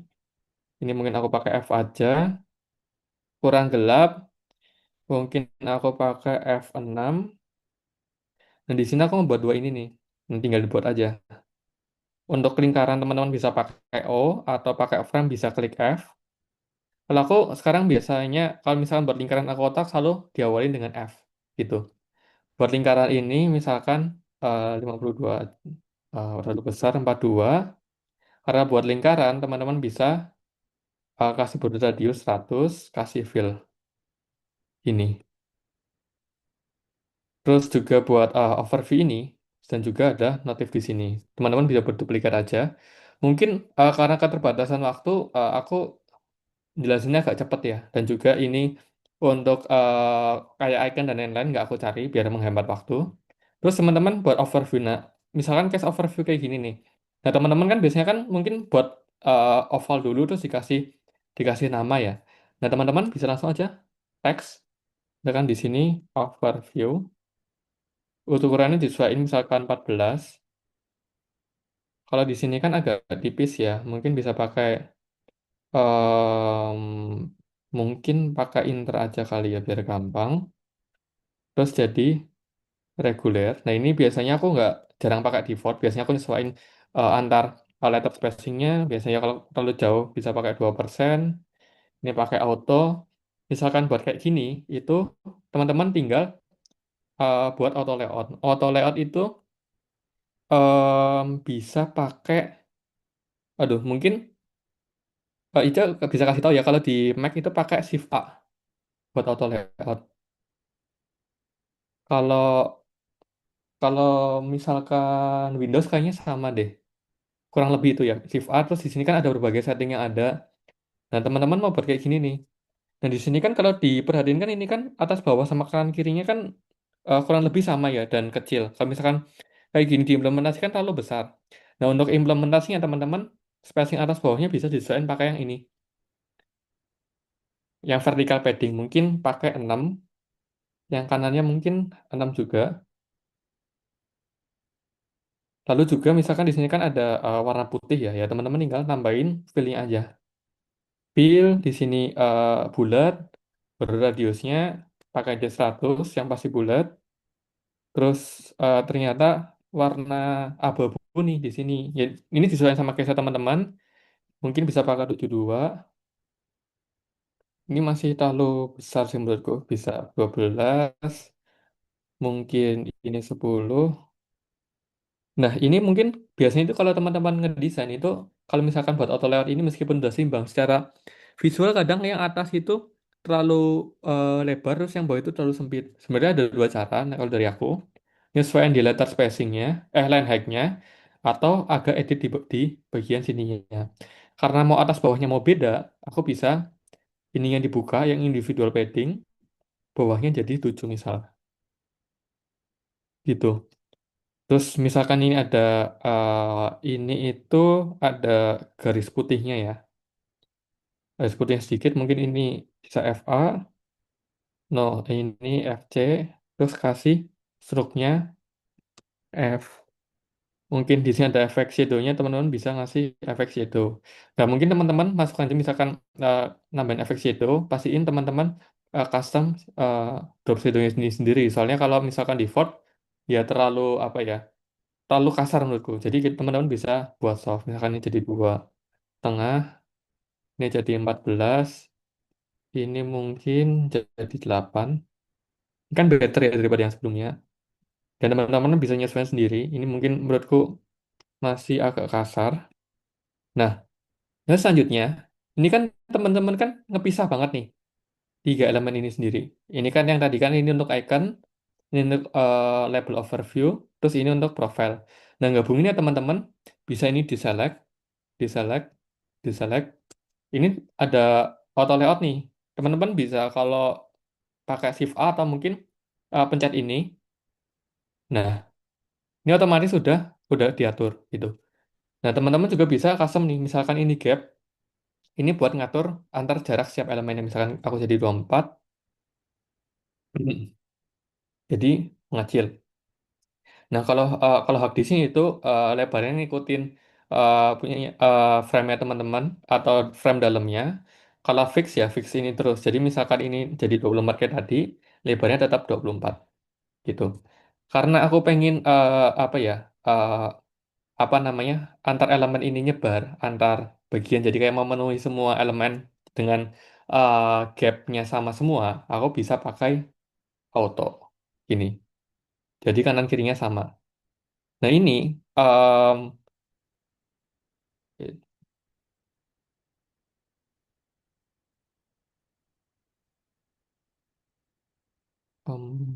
oke. Oke, jadi ini manfaatnya gimana? Ini mempermudah dalam development sendiri. Kalau sebenarnya ada fitur di Figma yaitu Dev Mode.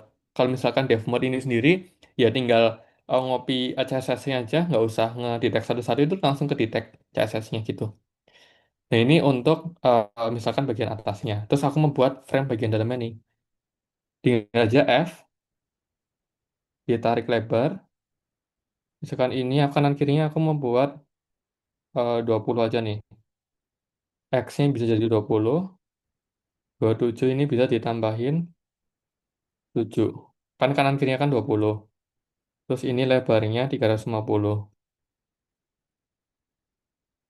Ini sekitar 20 mungkin, tambahin fill. Ini agak abu dikit ya, nggak bener-bener full putih. Mungkin kita bisa pakai sama kayak ini, yaitu FC. Nah, di sini mungkin teman-teman bisa nambahin juga nih, kayak misalkan elemen yang dibutuhin ini. Misalkan ini on balance. Terus tambahin juga terkait dengan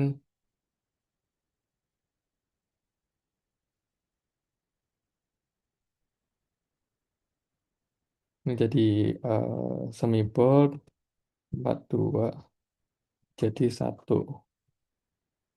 Ini jadi 36.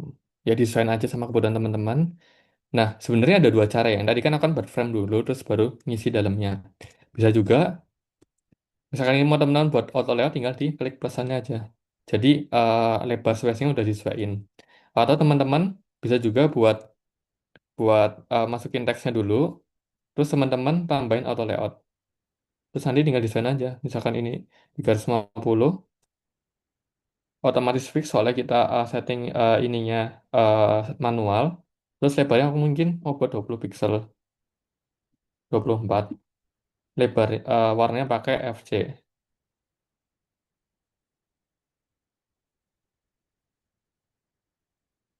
Nah, ini juga sama. Kayak gini juga benar juga sama. Gitu. Jadi itu untuk penggunaan auto layout gitu. Jadi misalkan teman-teman di sini misalkan hacknya kan hak ya. Nah, itu ngikutin uh, tinggi konten di dalamnya. Misalkan teman-teman duplikat, tingginya udah nyesuaiin. Kecuali kalau misalkan teman-teman ngesetnya ini sebagai fix. Jadi ininya ya ini ya frame-nya ya tetap segini aja. Misalkan klip konten kan kepotong, misalnya nggak klip konten tinggal dihapus aja. Gitu. Terus misalkan teman-teman mau nge-framing ini kan lebarnya kan 1/4 ya. Misalkan teman-teman mau buat frame jadi 20, Terus ini teman-teman bisa masukin fill. Fill ini apa? Ini memiliki lebar ngikutin frame luarnya gitu. Jadi misalkan teman-teman kayak gini, jadi ini langsung masuk ke bawahnya gitu. Jadi nggak perlu nyeting manual. Kan beda lagi kalau misalkan teman-teman di sini pakai pakai hak konten, ini dari tengah. Misalkan teman-teman masukin teks panjang, otomatis nabrak. Misalkan teman-teman masukin ke fill konten, nah otomatis langsung nyesuaiin gitu. Nah, ada juga mungkin buat teman-teman yang belum tahu, misalkan ada banyak teks nih biasanya di description. Harusnya cuma satu baris aja, tapi ternyata kebetulan di implementasi mungkin ada kemungkinan dua baris. Teman-teman bisa pakai ini, terus pakai truncate text. Ini bisa disesuaikan aja, otomatis nanti sisanya titik-titik. Misalkan dua baris, tinggal nyesuaiin aja nanti otomatis. Gitu. Itu mungkin terkait dengan auto layout ya. Ini untuk directionnya ke bawah. Kalau misalkan ini secara horizontal. Nah, kalau misalkan ini itu untuk grid, jadi bisa 1:2, terus bisa nyesuaiin lagi nih. Aku pakai 4:2, ya otomatis nanti tabel-tabelnya langsung nyesuaiin. Ini kita fill, bisa jadi 2. Terus misalkan otomatis bisa langsung nyesuaiin aja sih, jadi enak buat ngegridnya. Tapi ya mostly aku lebih sering pakai yang vertikal atau horizontal gitu. Terus yaitu tentang apa namanya, tentang auto layout. Terus untuk komponen ya, misalkan aku mau buat komponen ini. Ya seperti biasa aku buat send. Ini terlalu besar mungkin 18 aja. Aku buat button 24, 100, kasih fill. Ini mungkin button secondary. Ini mungkin button primary. Kita balik satu. Ini F1. Ini kan button primary sama secondary ya. Nah, teman-teman kalau mau buat komponen biar enak makanya, ini teman-teman tinggal di select aja. Terus kan biasanya kan kalau teman buat komponen individual kan ini di select terus komponen sini. Nah, bisa juga teman-teman pakai desain sistem yang biasa aku pakai. Kalau misalkan ada banyak varian komponen, nih, misalkan ini ada primary. Primary biasanya ada yang disable. Terus ini juga secondary biasanya ada yang disable. Nah, ini komponennya bisa jadi satu. Caranya gimana? Ini tinggal di select aja. Di sini diklik, terus create component set. Nah, ini tinggal dinamain aja nih, misalkan ini. Ini namanya button primary. Misalkan ini kategori, terus ini jadi secondary. Nah, misalkan ini kan eh, primary juga, tapi kan eh, setnya kan disable. Teman-teman bisa klik ini, terus tambahin propertiesnya aja. Tambah varian baru, mungkin di sini namanya state gitu. Ini kan default ya, ini jadi state-nya jadi disable, ini juga disable. Nah, jadi misalkan teman-teman mau pakai elemennya, teman-teman bisa klik aset di sini, terus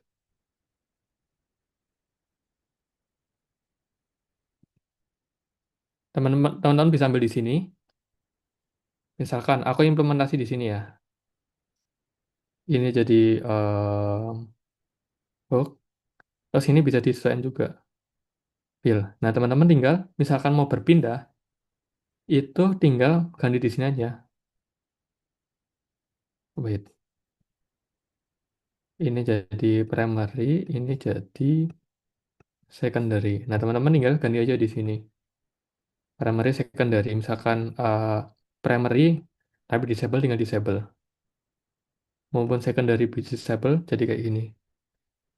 Gitu. Nah, pastinya ya nanti di coloringnya harus ada strateginya. Misalkan nggak cocok di sini, ya mungkin bisa buat varian baru, atau mungkin komponen di sini yang diupdate. Gitu. Itu untuk komponen. Ada juga yang namanya nested komponen, teman-teman. Misalkan aku, bentar. Aku mau buat, hmm, button icon ya. Aku pakai pospor aja. Sebentar.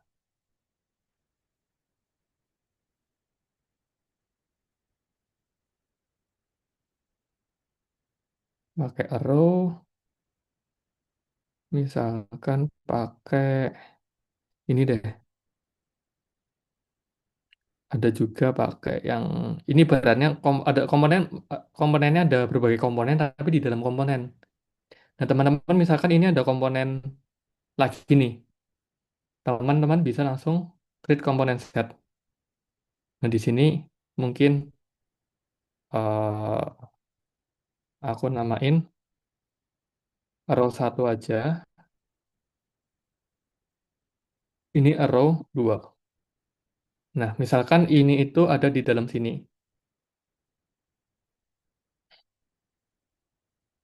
Nah, di dalam sini ini jadi putih, ini jadi putih.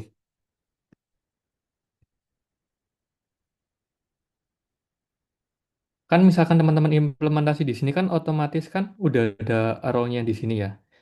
Tapi teman-teman mau nggak pakai icon ini. Kan biasanya kan teman-teman hapus gini ya. Kita juga bisa pakai ini di select, di select, di select, di select. Teman-teman bisa ke appearance. Di sini ada namanya apply variable property. Jadi kayak buat komponen di propertinya. Ini misalkan ini icon di kiri, nah biasanya itu namanya lead icon. Nah, teman-teman di sini juga bisa ngehapusnya gitu. Bahkan misalkan eh, teman-teman pengen ganti icon 2 nih, row 2. Tapi teman-teman kan biasanya kan kalau kalau di em, wait tambahin biasanya kan nyarinya kan di sini ya. Diklik komponen baru cari. Itu pun kalau komponen di dalamnya. Teman-teman bisa juga langsung pilihnya di sini. Caranya gimana? Ini diklik, teman-teman bisa eh, plus ini, kan tadi kan varian ya. Teman-teman bisa klik nested instance. Jadi nested instance itu buat ngesetting masukin properties di sini dari komponen yang ada di dalam komponen. Kan komponen ini kan dalam komponennya kan ada komponen misalkan icon ini. Nah, dalam icon ini kan ada dua varian. Nah, teman-teman bisa langsung mudah nyetingnya. Ini nested instance langsung namanya wait, ini date icon misalkan icon pack. Teman-teman bisa langsung plus insert variance langsung icon pack-nya di checklist. Nah, ini teman-teman bisa langsung aja nyari di sini. Kan icon pack yang tadi. Nah, arrow 2, arrow 1 gitu. Nah, ini sangat useful lagi misalkan teman-teman case-nya ada di card-card biasanya. Card-card misalkan card-card di em, marketplace itu kan banyak banget variannya ya. Mungkin ada berbagai label dan lain-lain. Teman-teman bisa pakai metode insert komponen ini. Mungkin misalkan terlalu cepat ya, mungkin nanti misalkan dapat video recordingnya mungkin bisa ditonton ulang atau mungkin juga nanti lihat juga di YouTube juga banyak banget. Jadi itu terkait dengan komponen. Terus misalkan untuk ada juga namanya variabel. Nah, variabel ini ada banyak ya variabel ini sebenarnya untuk dokumentasi. Misalkan teman-teman untuk mendokumentasikan color, pilih color aja. Nanti nama colornya apa? Misalkan black. Black ini aku namanya satu. Terus misalkan white F. Nah ini biasanya dua dua value ini itu biasanya untuk mode-nya. Misalkan aku mendokumentasikan ini untuk light mode. Ini jangan black deh. Mungkin BG button. Terus ini terkait dengan text button. Nah teman-teman mungkin mau buat light mode. Teman-teman bisa klik plus di sini. Waduh nggak bisa ya. Jadi intinya tuh itu memang fitur berbayarnya Figma ya. Ya biasa. Fitur kompleks pasti ada ininya. Jadi ini memudahkan kita untuk dokumentasi juga. Misalkan biar konsisten, teman-teman bisa klik plus ini, terus pakai warna BG button. Terus ini yang tadinya namanya text button gitu. Jadi lebih konsisten aja. Misalkan nanti ada ada yang terkait juga, apa nama komponen yang terkait, teman-teman bisa langsung panggil namanya di sini. Begitu juga, misalkan teman-teman butuh number ini biasanya untuk spacing. Misalkan ini itu, langsung di sini deh. Ini itu vertical paddingnya 10. Teman-teman bisa langsung aja 10. Ini vertical padding. Waduh, typo. Lalu mungkin nambah lagi horizontal horizontal padding button. Ini itu 24. Nah, teman-teman bisa juga makanya di sini. Horizontal ini, padding ini. Terus misalkan mau ganti dari variabel yang ada, tinggal diklik. Misalkan ada yang 24, jadinya otomatis keubah. Gitu, itu untuk variabel. Begitu pula juga untuk string. String ya teks biasa, terus boolean itu true or false. Lalu juga ada juga namanya style design. Nanti untuk nambahnya gampang, tinggal em, masukin aja. Misalkan mau nambahin ini ke style design, tinggal ini, klik ini. BTW ini material tiga desain ini dari bawaan Figma-nya ya. Teman-teman bisa pakai atau enggak. Tapi ini ya defaultnya ukurannya segini aja gitu. Misalkan pakai ini, teman-teman mau nambahinnya tinggal klik plus. Namanya apa nih? Misalkan a brew card.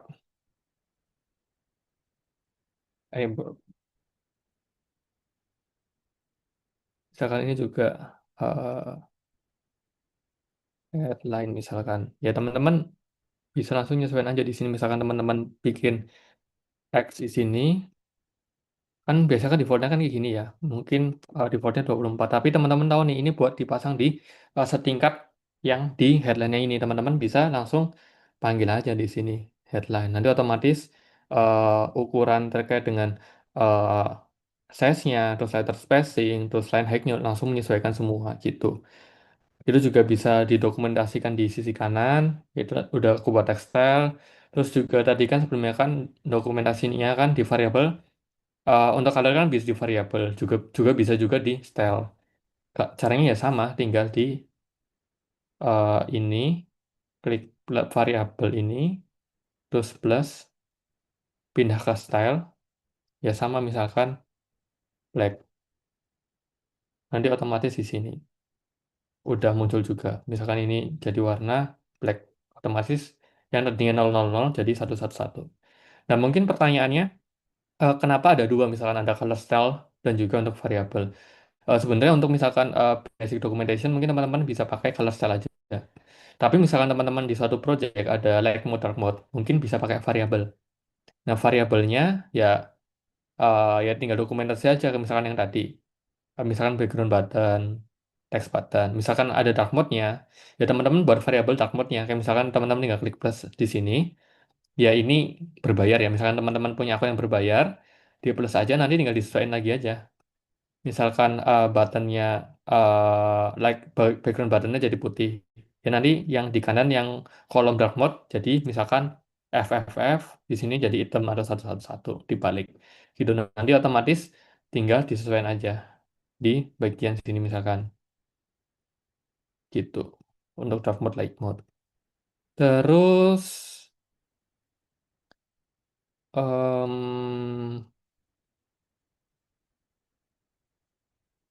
sebentar, jadi udah auto layout komponen. Terus tadi terkait dengan mood boarding ya, bahwa dengan mood boarding itu ya kita nggak harus saklek dengan apa yang akan kita buat, tapi ya mood boarding itu ya eksplorasi seliar-liarnya, jadi nggak harus konteksnya UI dari app yang setipe, let's say ya misal finance app, nggak harus semuanya dari finance app, tapi mungkin dari real life juga bisa diimplementasikan, itu jadi sangat bagus. Jadi ya yang teman-teman buat itu nggak common kayak yang di Dribble, Behance dan atau sosial media lainnya gitu, tapi jadi buat yang something new gitu. Mungkin itu ya.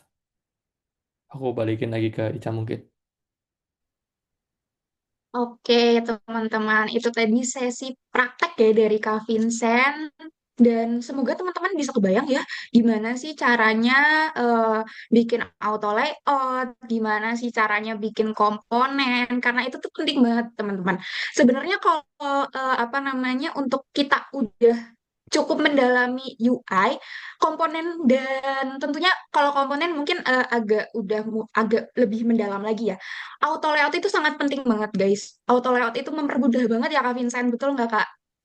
Bener banget. Bahkan Iya betul. em, apa ya, harus sih belajar auto layout. Soalnya misalkan teman-teman pakai auto layout, ngedesainnya jauh lebih gampang kalau misalkan udah kebiasa.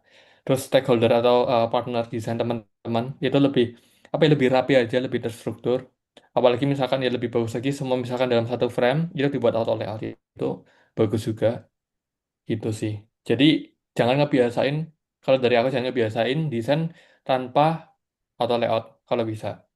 Bahkan apalagi misalkan ada satu card tapi card tersebut nggak di grouping even itu, jadi cuman rectangle sama teks itu nggak di grouping, apalagi nggak di frame, itu kalau bisa di auto layout gitu sih. Iya, benar banget teman-teman. Apalagi kalau teman-teman semua lagi belajar nih buat ngedalamin desain dashboard ya Kak Winsan ya, itu kan penting banget ya auto layout ya Kak. Terus habis itu mungkin sekarang kita bisa masuk ke sesi Q&A kali ya Kak. Boleh, Iya. boleh. Nah, jadi teman-teman semua nih kalau masih ada yang penasaran nih guys, terus habis itu masih bingung atau pengen nanya lebih dalam, boleh banget guys. Langsung aja raise hand, terus on mic. Kalau nggak boleh tanya di kolom komentar juga boleh banget guys. Nah, Kak Vincent, aku Ya, mau tanya nih sambil nunggu pertanyaan-pertanyaan dari teman-teman ya. Ini boleh. sebenarnya pertanyaan pribadi dari aku sih. Eh, jadi, dan mungkin teman-teman yang lain juga pengen tanya gitu ya. Tadi kan di materi kan sempat dibahas ya, kalau nggak ada UX yang benar-benar perfect gitu. Hmm. Terus, nah biasanya kakak nentuin decision itu yang menurut kakak tuh udah di titik yang kayak, oke ini udah aman nih. Itu tuh di titik mana sih kak gitu? Oke, yang pertama, aman atau enggak itu sebenarnya em, ada berapa tingkatan sih teknik dari aku. Yang pertama itu desain yang kita buat dari si UX-nya aman atau enggak, itu pertama kita bisa tanya ke stakeholder atau partner kita. Kira-kira ini ada suggestion atau masukan lain nggak sih? Jadi ya kita harus terbiasa menerima masukan, lebih bagus lagi bertanya untuk mendapatkan masukan gitu. Jadi mungkin aku partneran sama Ica nih, aku ngerjain satu flow. Aku ada pertanyaan nih, apa namanya, kira-kira flow ini bagus atau enggak ya, terus mungkin dari sisi UX bagus atau enggak ya gitu. Terus misalkan udah kira-kira dari internal kita udah bagus, udah ternyata udah final, itu baru biasanya mungkin kita bisa melakukan testing ini mungkin kita bisa mengujikan atau ya mengujikan ke potensial user atau real user dari aplikasi kita, misalkan di project itu sendiri atau mungkin potensial, misalkan ya simpel, misalkan teman-teman ikut lomba itu eh, testingnya misalkan konteksnya itu misalkan ada di finance app, ya teman-teman bisa cari user yang emang sesuai dengan personanya tadi, yang memiliki apa ya, yang punya minat yang sama. Jadi itu fungsinya juga brief yang di awal terkait dengan target user itu sendiri gitu. Jadi ya kalau untuk nentuin UX-nya udah aman, yang pertama kita ya ada tingkatannya sini. Yang pertama dari diri sendiri. Diri sendiri udah yakin. Jadi misalkan ibaratnya kita, ya kita empati aja lah. Kalau misalkan kita pakai satu app itu benar-benar paham atau enggak. Terus misalkan diri dari diri kita flow-nya udah bagus, terus UI atau layoutnya udah mudah dipahami, kita tanya ke partner atau stakeholder. Misalkan dari internalnya udah aman, mungkin eh, apa kita request untuk melakukan testing ke usernya atau potensial usernya gitu sih. Jadi ada tiga tingkatan dari aku gitu. Meskipun misalnya kalau dari external user itu kan sebenarnya tergantung ya dari kliennya itu mau apa enggak. Soalnya ada juga klien yang emang nggak mau dipublish mungkin event itu buat testing, itu juga dia nggak mau. Adapun juga yang terbuka, adapun juga yang misalkan emang harus testing gitu, jadi harus lebih fleksibel sih. At least kita harus validasi bukan dari diri kita sendiri, at least misalkan dari luar diri kita, paling nggak ya kayak misalkan partner atau mungkin dari klien itu sendiri gitu sih. Oke, ini mendaging banget ya guys ya jawabannya ya guys. Iya, oke. Mungkin dari operator boleh ditampilin ya Kak slide-nya. Jadi Teman-teman bisa juga isi link di bawah kalau mau tanya. Kayaknya nih ada yang tanya nih.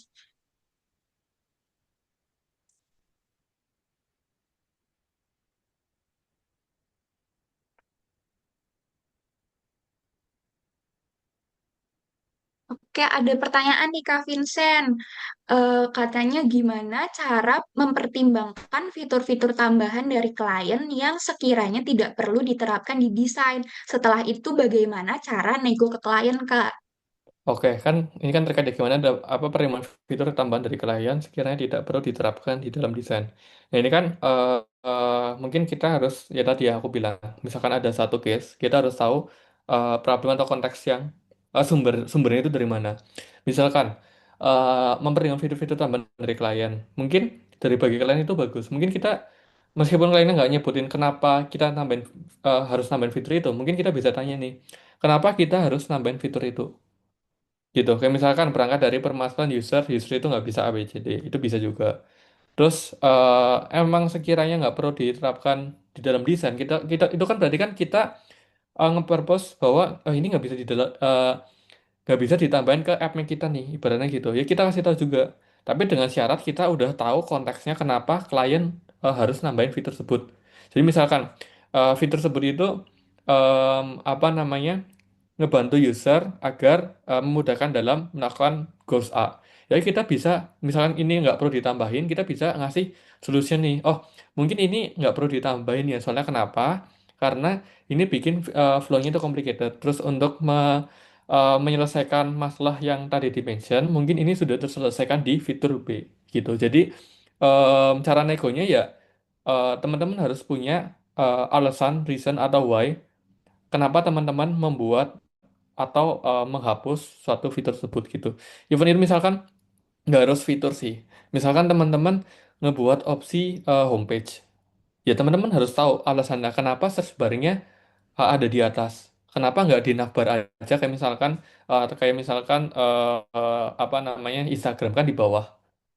Nah itu teman-teman harus tahu nih reasonnya kenapa teman-teman melakukan hal tersebut. Nggak cuma di fitur atau di decision-nya juga, tapi di desainnya juga. Jadi kalau misalkan teman-teman nge-present em, apa ya, ya teman-teman tahu alasannya kenapa kamu buat itu, jadi nggak ibaratnya nggak nge-freeze ibaratnya gitu. Even itu misalkan buat teman-teman dapat project, boleh explore brand yang ada, explore warna, explore font type dan lain-lain. Ya itu balik lagi, teman-teman harus em, cari tahu nih ini projectnya tentang apa, kenapa em, ambil warna mungkin warna biru, kenapa warna biru itu sesuai gitu. Jadi biasain tanya why-nya itu sendiri gitu sih.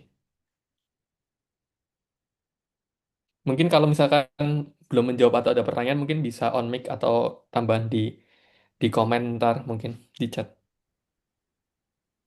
Oke, terima kasih Kak Vincent atas jawabannya. Dan ini ada pertanyaan lagi nih Kak. Katanya kesalahan-kesalahan apa yang sering terjadi ketika mendesain dan harus kita hindari Kak? Oke, kesalahannya apa aja? Itu eh, sebenarnya banyak sih. Misalkan ya dalam contoh UI, em, kadang itu ya contohnya yang tadi ya, kita itu ngerasa mungkin lebih ke kesalahan itu eh, banyak biasnya. Jadi misalkan kita ngedesain suatu app nih, kita udah ngerasa oh desainnya udah bagus, udah em, apa namanya flow-nya udah jelas. Itu kesannya itu karena bias, karena kita yang buat, jadi kita ngerasa itu bagus dan ngerasa bahwa apa yang kita buat itu mudah dipahamin. Jadi itu biasanya itu kesalahan itu yang pertama bias. Nah itu alasannya kenapa kita perlu diskusi, komunikasi balik lagi gitu. Jadi ya komunikasi kenapa harus tanya ke stakeholder dan lain-lain. Terus yang kedua, terus kesalahannya itu pastinya nggak mau ketika mendesain ya. Ibaratnya puas dengan apa yang kita punya. Jadi ibaratnya em, kita ngedesain biasanya itu nge-provide misalkan ya, sekarang itu nge-provide auto layout design system itu udah bagus. Kita puas nih, kita mempertahankan itu sampai 5 tahun ke depan. Tapi kita kan harus belajar. Jadi ya kita harus reformasi nih. Oh, misalkan di Figma-nya ada fitur yang lebih memudahkan ya, kita harus berubah gitu. Jadi kesalahannya ya kalau dari aku eh, biasanya itu sendiri, terus yang kedua lebih cepat puas diri dan nggak cuma ngedesain sih. Ya misalkan ya teman-teman udah udah magang nih ibaratnya gitu. Kadang paling jago. Padahal ya banyak banget yang lebih jago dari yang lainnya gitu. Ibaratnya jangan puas diri sih. Di atas langit masih ada langit itu ibaratnya. Mungkin itu ya. Semoga menjawab. Oke, terima kasih Kak Vinci. Semoga terjawab ya teman-teman yang bertanya. Wah, banyak nih guys yang tanya. Oke Kak, ada pertanyaan lagi. Maaf, out of the topic. Pengen tahu waktu awal-awal jadi UX UI designer, tuh hal yang paling bikin pusing tuh apa ya Kak? Oke, yang pertama sebenarnya kalau dari pengalamanku sih nggak ada yang bikin pusing yang gimana-gimana ya. Ya kalau dari awal-awal yang pastinya kalau misalkan teman-teman punya rasa apa ya, ningkatin rasa penasaran teman-teman. Misalkan teman-teman penasaran gimana sih cara bikin UI interaction yang bagus. Ya sesusah apapun yang teman-teman buat, itu meskipun penasaran ya pasti kan ada motivasinya itu sendiri. Itu yang kemarin yang tadi aku mention kayak fog model itu nggak harus ada di desain ya meskipun di dalam hal misalkan kita mau mulai jadi UX designer jadi motivasinya apa sih? Kayak misalkan eh, aku pengen jadi kayak si A. Nah, itu kan bisa jadi motivasi. Terus teman-teman harus cari tahu nih langkah-langkah apa yang bisa teman-teman lakuin dengan mudah. Jadi sesimpel hal simpel aja misalkan eksplorasi karena teman-teman fokus UI yang mungkin mau fokus UX ya teman-teman research nih masalah yang di sekitar kita apa, kira-kira solusinya apa. Ya hal-hal simpel tersebut untuk ya setidaknya teman-teman ya on track gitu. Terus triggernya apa kayak ibaratnya ya sesimpel apa ya kalau triggernya itu ya kalau dari aku sendiri ibaratnya pengen ya emang kalau pas awal-awal memang pengen dijadiin karir aja jadi triggernya ya pengen dapat uang itu ibaratnya gitu jadi kalau awal-awal jadi UX designer ini yang bikin pusing itu lebih ke gimana caranya terus ada motivasi untuk terus belajar gitu sih kalau yang bikin pusing itu mungkin kalau dari step-stepnya yang paling susah karena aku berangkat dari UI ya itu untuk belajar UX itu ya perlu agak kilas balik dan itu kan beda jauh ya. Jadi emang ya yang penting terus belajar sih tergantung step-stepnya teman-teman. Jadi ya kalau banyak orang bilang itu belajar UX itu lebih mudah, lebih cepat. Ya let's say 2 bulan kalau teman-teman tekun itu bisa bisa udah bagus. Tapi kalau belajar UI itu perlu berbulan-bulan. Jadi misalkan teman-teman ada matkul terkait dengan UI nih ngedesain. Ya teman-teman misalkan desainnya belum maksimal, ya udah. Itu memang emang bikin UI itu memang perlu proses dan itu bukan dari kataku sendiri. Memang banyak desainer yang bilang kayak gitu. Jadi ibaratnya baru belajar 2 bulan tiba-tiba UI-nya bagus itu agak susah gitu sih. Oke, sama mungkin ini kali ya Kak, tergantung orangnya. Kalau emang sudah pengen terjun di dunia UX UI, mungkin malah jatuhnya jadinya seneng ya Kak. Mm-mm. Karena itu mungkin passionnya mereka gitu ya. Oke, ada pertanyaan lagi. Gimana sih cara buat nyeimbangin UI sama UX? Aku biasanya dapat masalah terlalu banyak animasi, jadi user merasa, oh, aku biasanya dapat masalah terlalu banyak animasi, jadi user merasa tidak efisien. Jika dihilangkan jadi polos banget. Gimana tuh Kak caranya imbanginnya? Oke, sebenarnya kalau animation itu em, aku bagi jadi dua ya. Kayak animasi itu sesimpel misalkan teman-teman buka drop down, itu sebenarnya animasi. Jadi mungkin eh, misalkan teman-teman ngedesain ya. Tadi kan problemnya kan kayak biasanya dapat masa terlalu banyak animasi jadi user merasa tidak efisien. Ya misalkan teman-teman animasinya terlalu lama itu nggak emang emang sangat nggak efisien. Misalkan teman-teman ada success page nih, teman-teman udah melakukan pembayaran ibaratnya. Kan biasa kan ada success page tuh, misalkan checklist itu. Misalkan di sana ada animasi 5 detik, 6 detik, 7 detik itu menurutku udah terlalu lama. Ya at least misalkan animasinya dibuat simpel aja. Misalkan 1 detik, ya 2 detik udah cukup lah. Kan soalnya animasi yang terlalu lama juga bikin boring juga meskipun itu animasinya bagus. Dan malah kalau animasi yang apa namanya sebenarnya bagus, tapi eh, dikemasnya terlalu lama untuk timingnya, itu malah ya biasanya udah di skip aja, user nge-skip aja, ngapain nunggu animasi lama-lama, lagian juga nggak urgent meskipun itu bikin UI-nya interaktif gitu. Terus balik lagi pertama gimana sih cara buat penyimbangan UI sama UX? Yang pertama ya UX itu em, ya bener sih kalau bagus itu belajar langsung dua-duanya. Tapi misalkan mau fokus salah satu, oke. Tapi jangan lupa dipelajari lainnya. Ibaratnya teman-teman mau belajar UX dulu ya, jangan lupa UI-nya. Jadi teman-teman tahu implementasi yang bagus gimana. Terus UI juga mau belajar UI ya jangan lupa UX-nya. Jadi ya teman-teman apa namanya tahu sih apa yang teman-teman buat. Jadi ya nyeimbanginnya kalau dari aku pahamin dulu UX-nya. Bukan berarti teman-teman harus jago UX, tapi teman-teman tahu apa yang teman-teman buat dan kenapa teman-teman buat, dan gimana cara apa yang teman-teman buat itu mudah dipahamin. Kalau UI-nya ya implementasi dari UX-nya itu sendiri, misalkan eh, buat user flow ABCDE, ya implementasi dari user flow ABCDE gitu sih dari aku.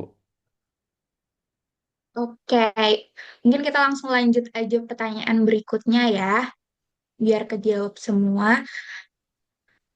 Nah, dari pengalaman kakak, gimana sih kak memastikan desain yang kita bikin responsif, aksesibel, kalau desainnya itu terlalu kompleks juga apakah akan lebih baik?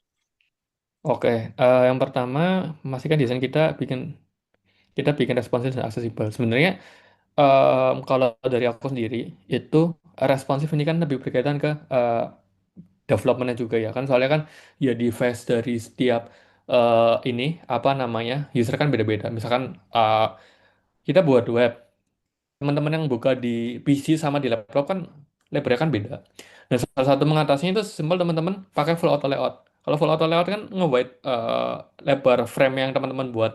Jadi developer lebih enak juga.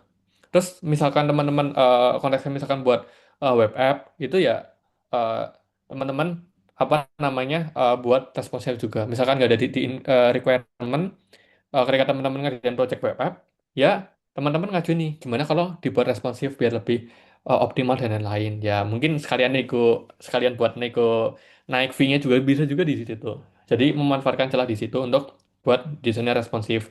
Misalkan juga terkait dengan desain sistem, misalkan nggak dimention di desain sistem, ya bisa juga di apa ya di follow up juga gimana kalau aku buat gini gitu. Jadi eh, selalu nge-provide yang lebih baik dan juga aksesibel kan ya terkait mudah diakses di mana aja. Nah itu. Jadi ya lebih baik ketika teman-teman buat ngedesain ya ngedesainnya ya bisa desain tersebut bisa diimplementasi di banyak hal. Terus kalau desain itu terlalu kompleks juga apakah akan lebih baik? Nggak juga. Kompleks lebih baik atau enggak itu tergantung dengan alurnya. Misalkan teman-teman biasanya kan kalau melakukan suatu pendaftaran deh mungkin apa ya pendaftaran kampus deh misalnya. Kan biasanya kan flow-nya kan ribet banget ya. Tapi kalau memang itu yang diperlukan, ya kenapa enggak?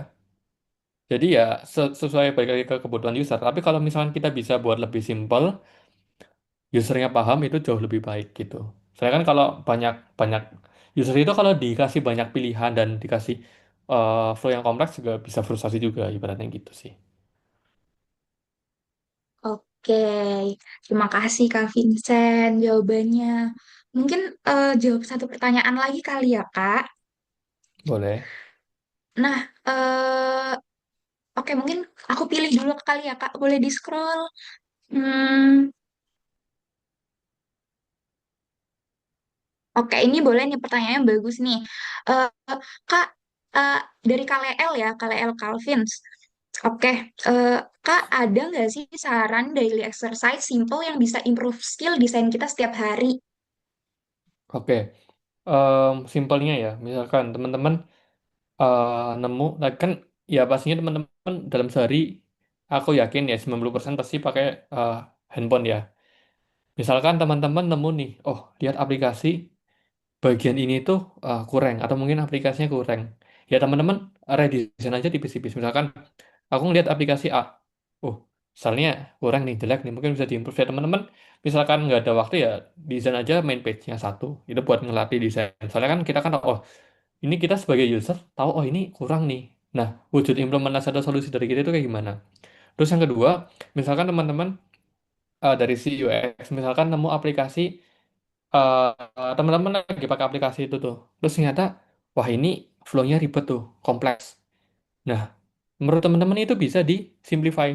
Ya teman-teman coba deh ngedesain ulang aplikasi tersebut dengan flow yang terbaru. Bahkan misalkan kayak gitu tuh bisa dibuat case study juga. Misalkan aku nemu fitur A, oh fitur A ini ternyata harusnya yang step ke C itu bisa dihapus. Ya coba deh di improve di sisi UX-nya gitu. Jadi simple daily activity sehari-hari.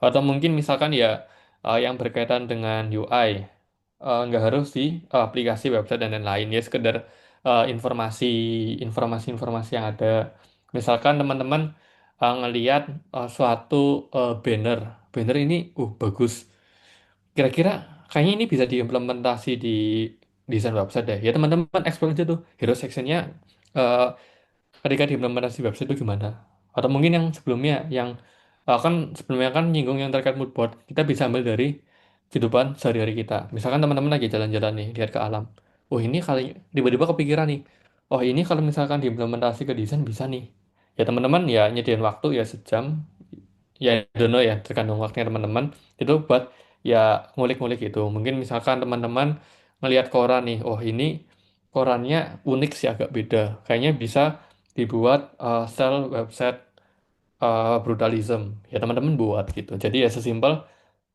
hal simpel dalam kehidupan sehari-hari aja sih ya mungkin ya eh, UX review juga bisa misalkan teman-teman lagi nyoba app wah ribet banget ya mikir aja harusnya dibuat kayak gini dibuat kayak gini dibuat kayak gini jadi misalkan teman-teman ketemu suatu case tersebut ya ya udah tinggal oh nemu aja oh ini cara yang lebih baik sih gitu sih.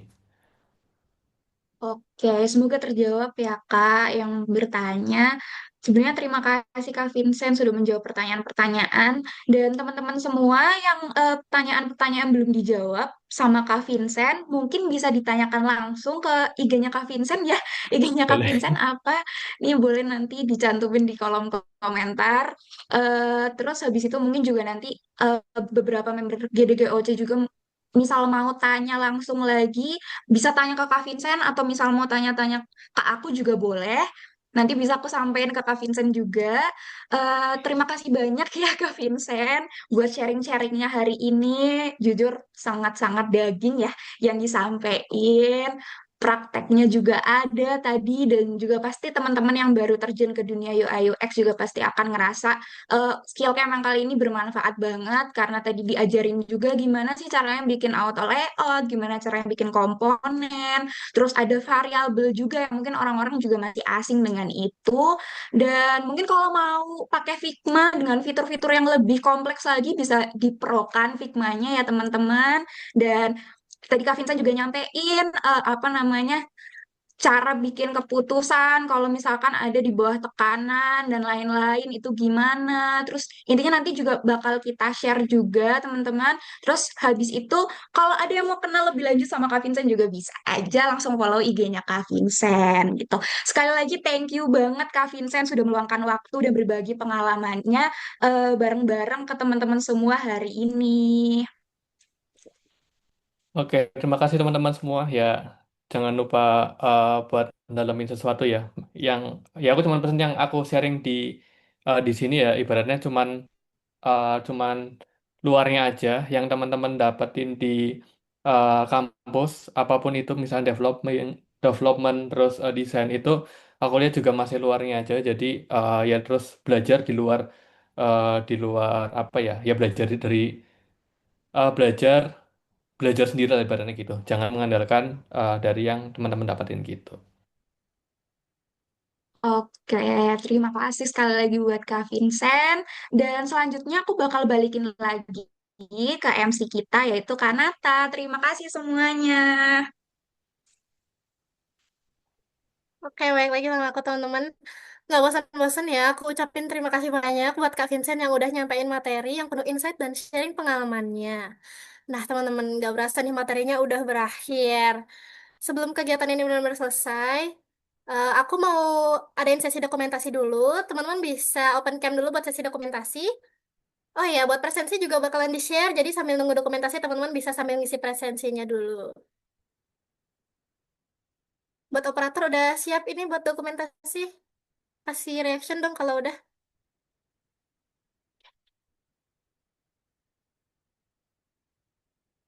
Oke, mungkin bisa senyum dulu aja teman-teman. Ntar aku yang hitung. Satu, dua, tiga.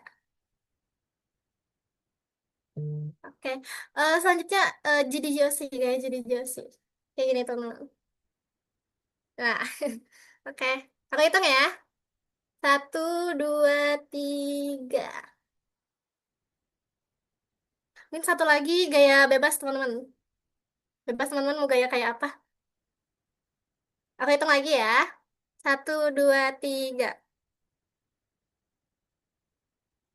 Oke, dokumentasi udah selesai. Nggak kerasa juga kita udah ada di ujung acara. Aku selaku MC mengucapkan sekali lagi terima kasih banyak yang sebesar-besarnya buat Kak Vincent sebagai speaker atas materi yang dibagikan, kepada Kak Aca sebagai moderator, serta peserta yang udah ikut acara ini dari awal sampai akhir. Oh ya teman-teman, presensinya jangan lupa diisi ya teman-teman. Ada di kolom chat, nanti teman-teman bisa cek, terus isi dulu presensinya, baru bisa live Zoom. Nah, akhir kata, aku selaku MC, mohon maaf apabila selama memandu acara terdapat kekurangan. Semoga apa yang didapat hari ini bisa bermanfaat dan berguna buat kedepannya. Terima kasih, sampai jumpa di acara selanjutnya, dan selamat melanjutkan aktivitas teman-teman. Bye-bye.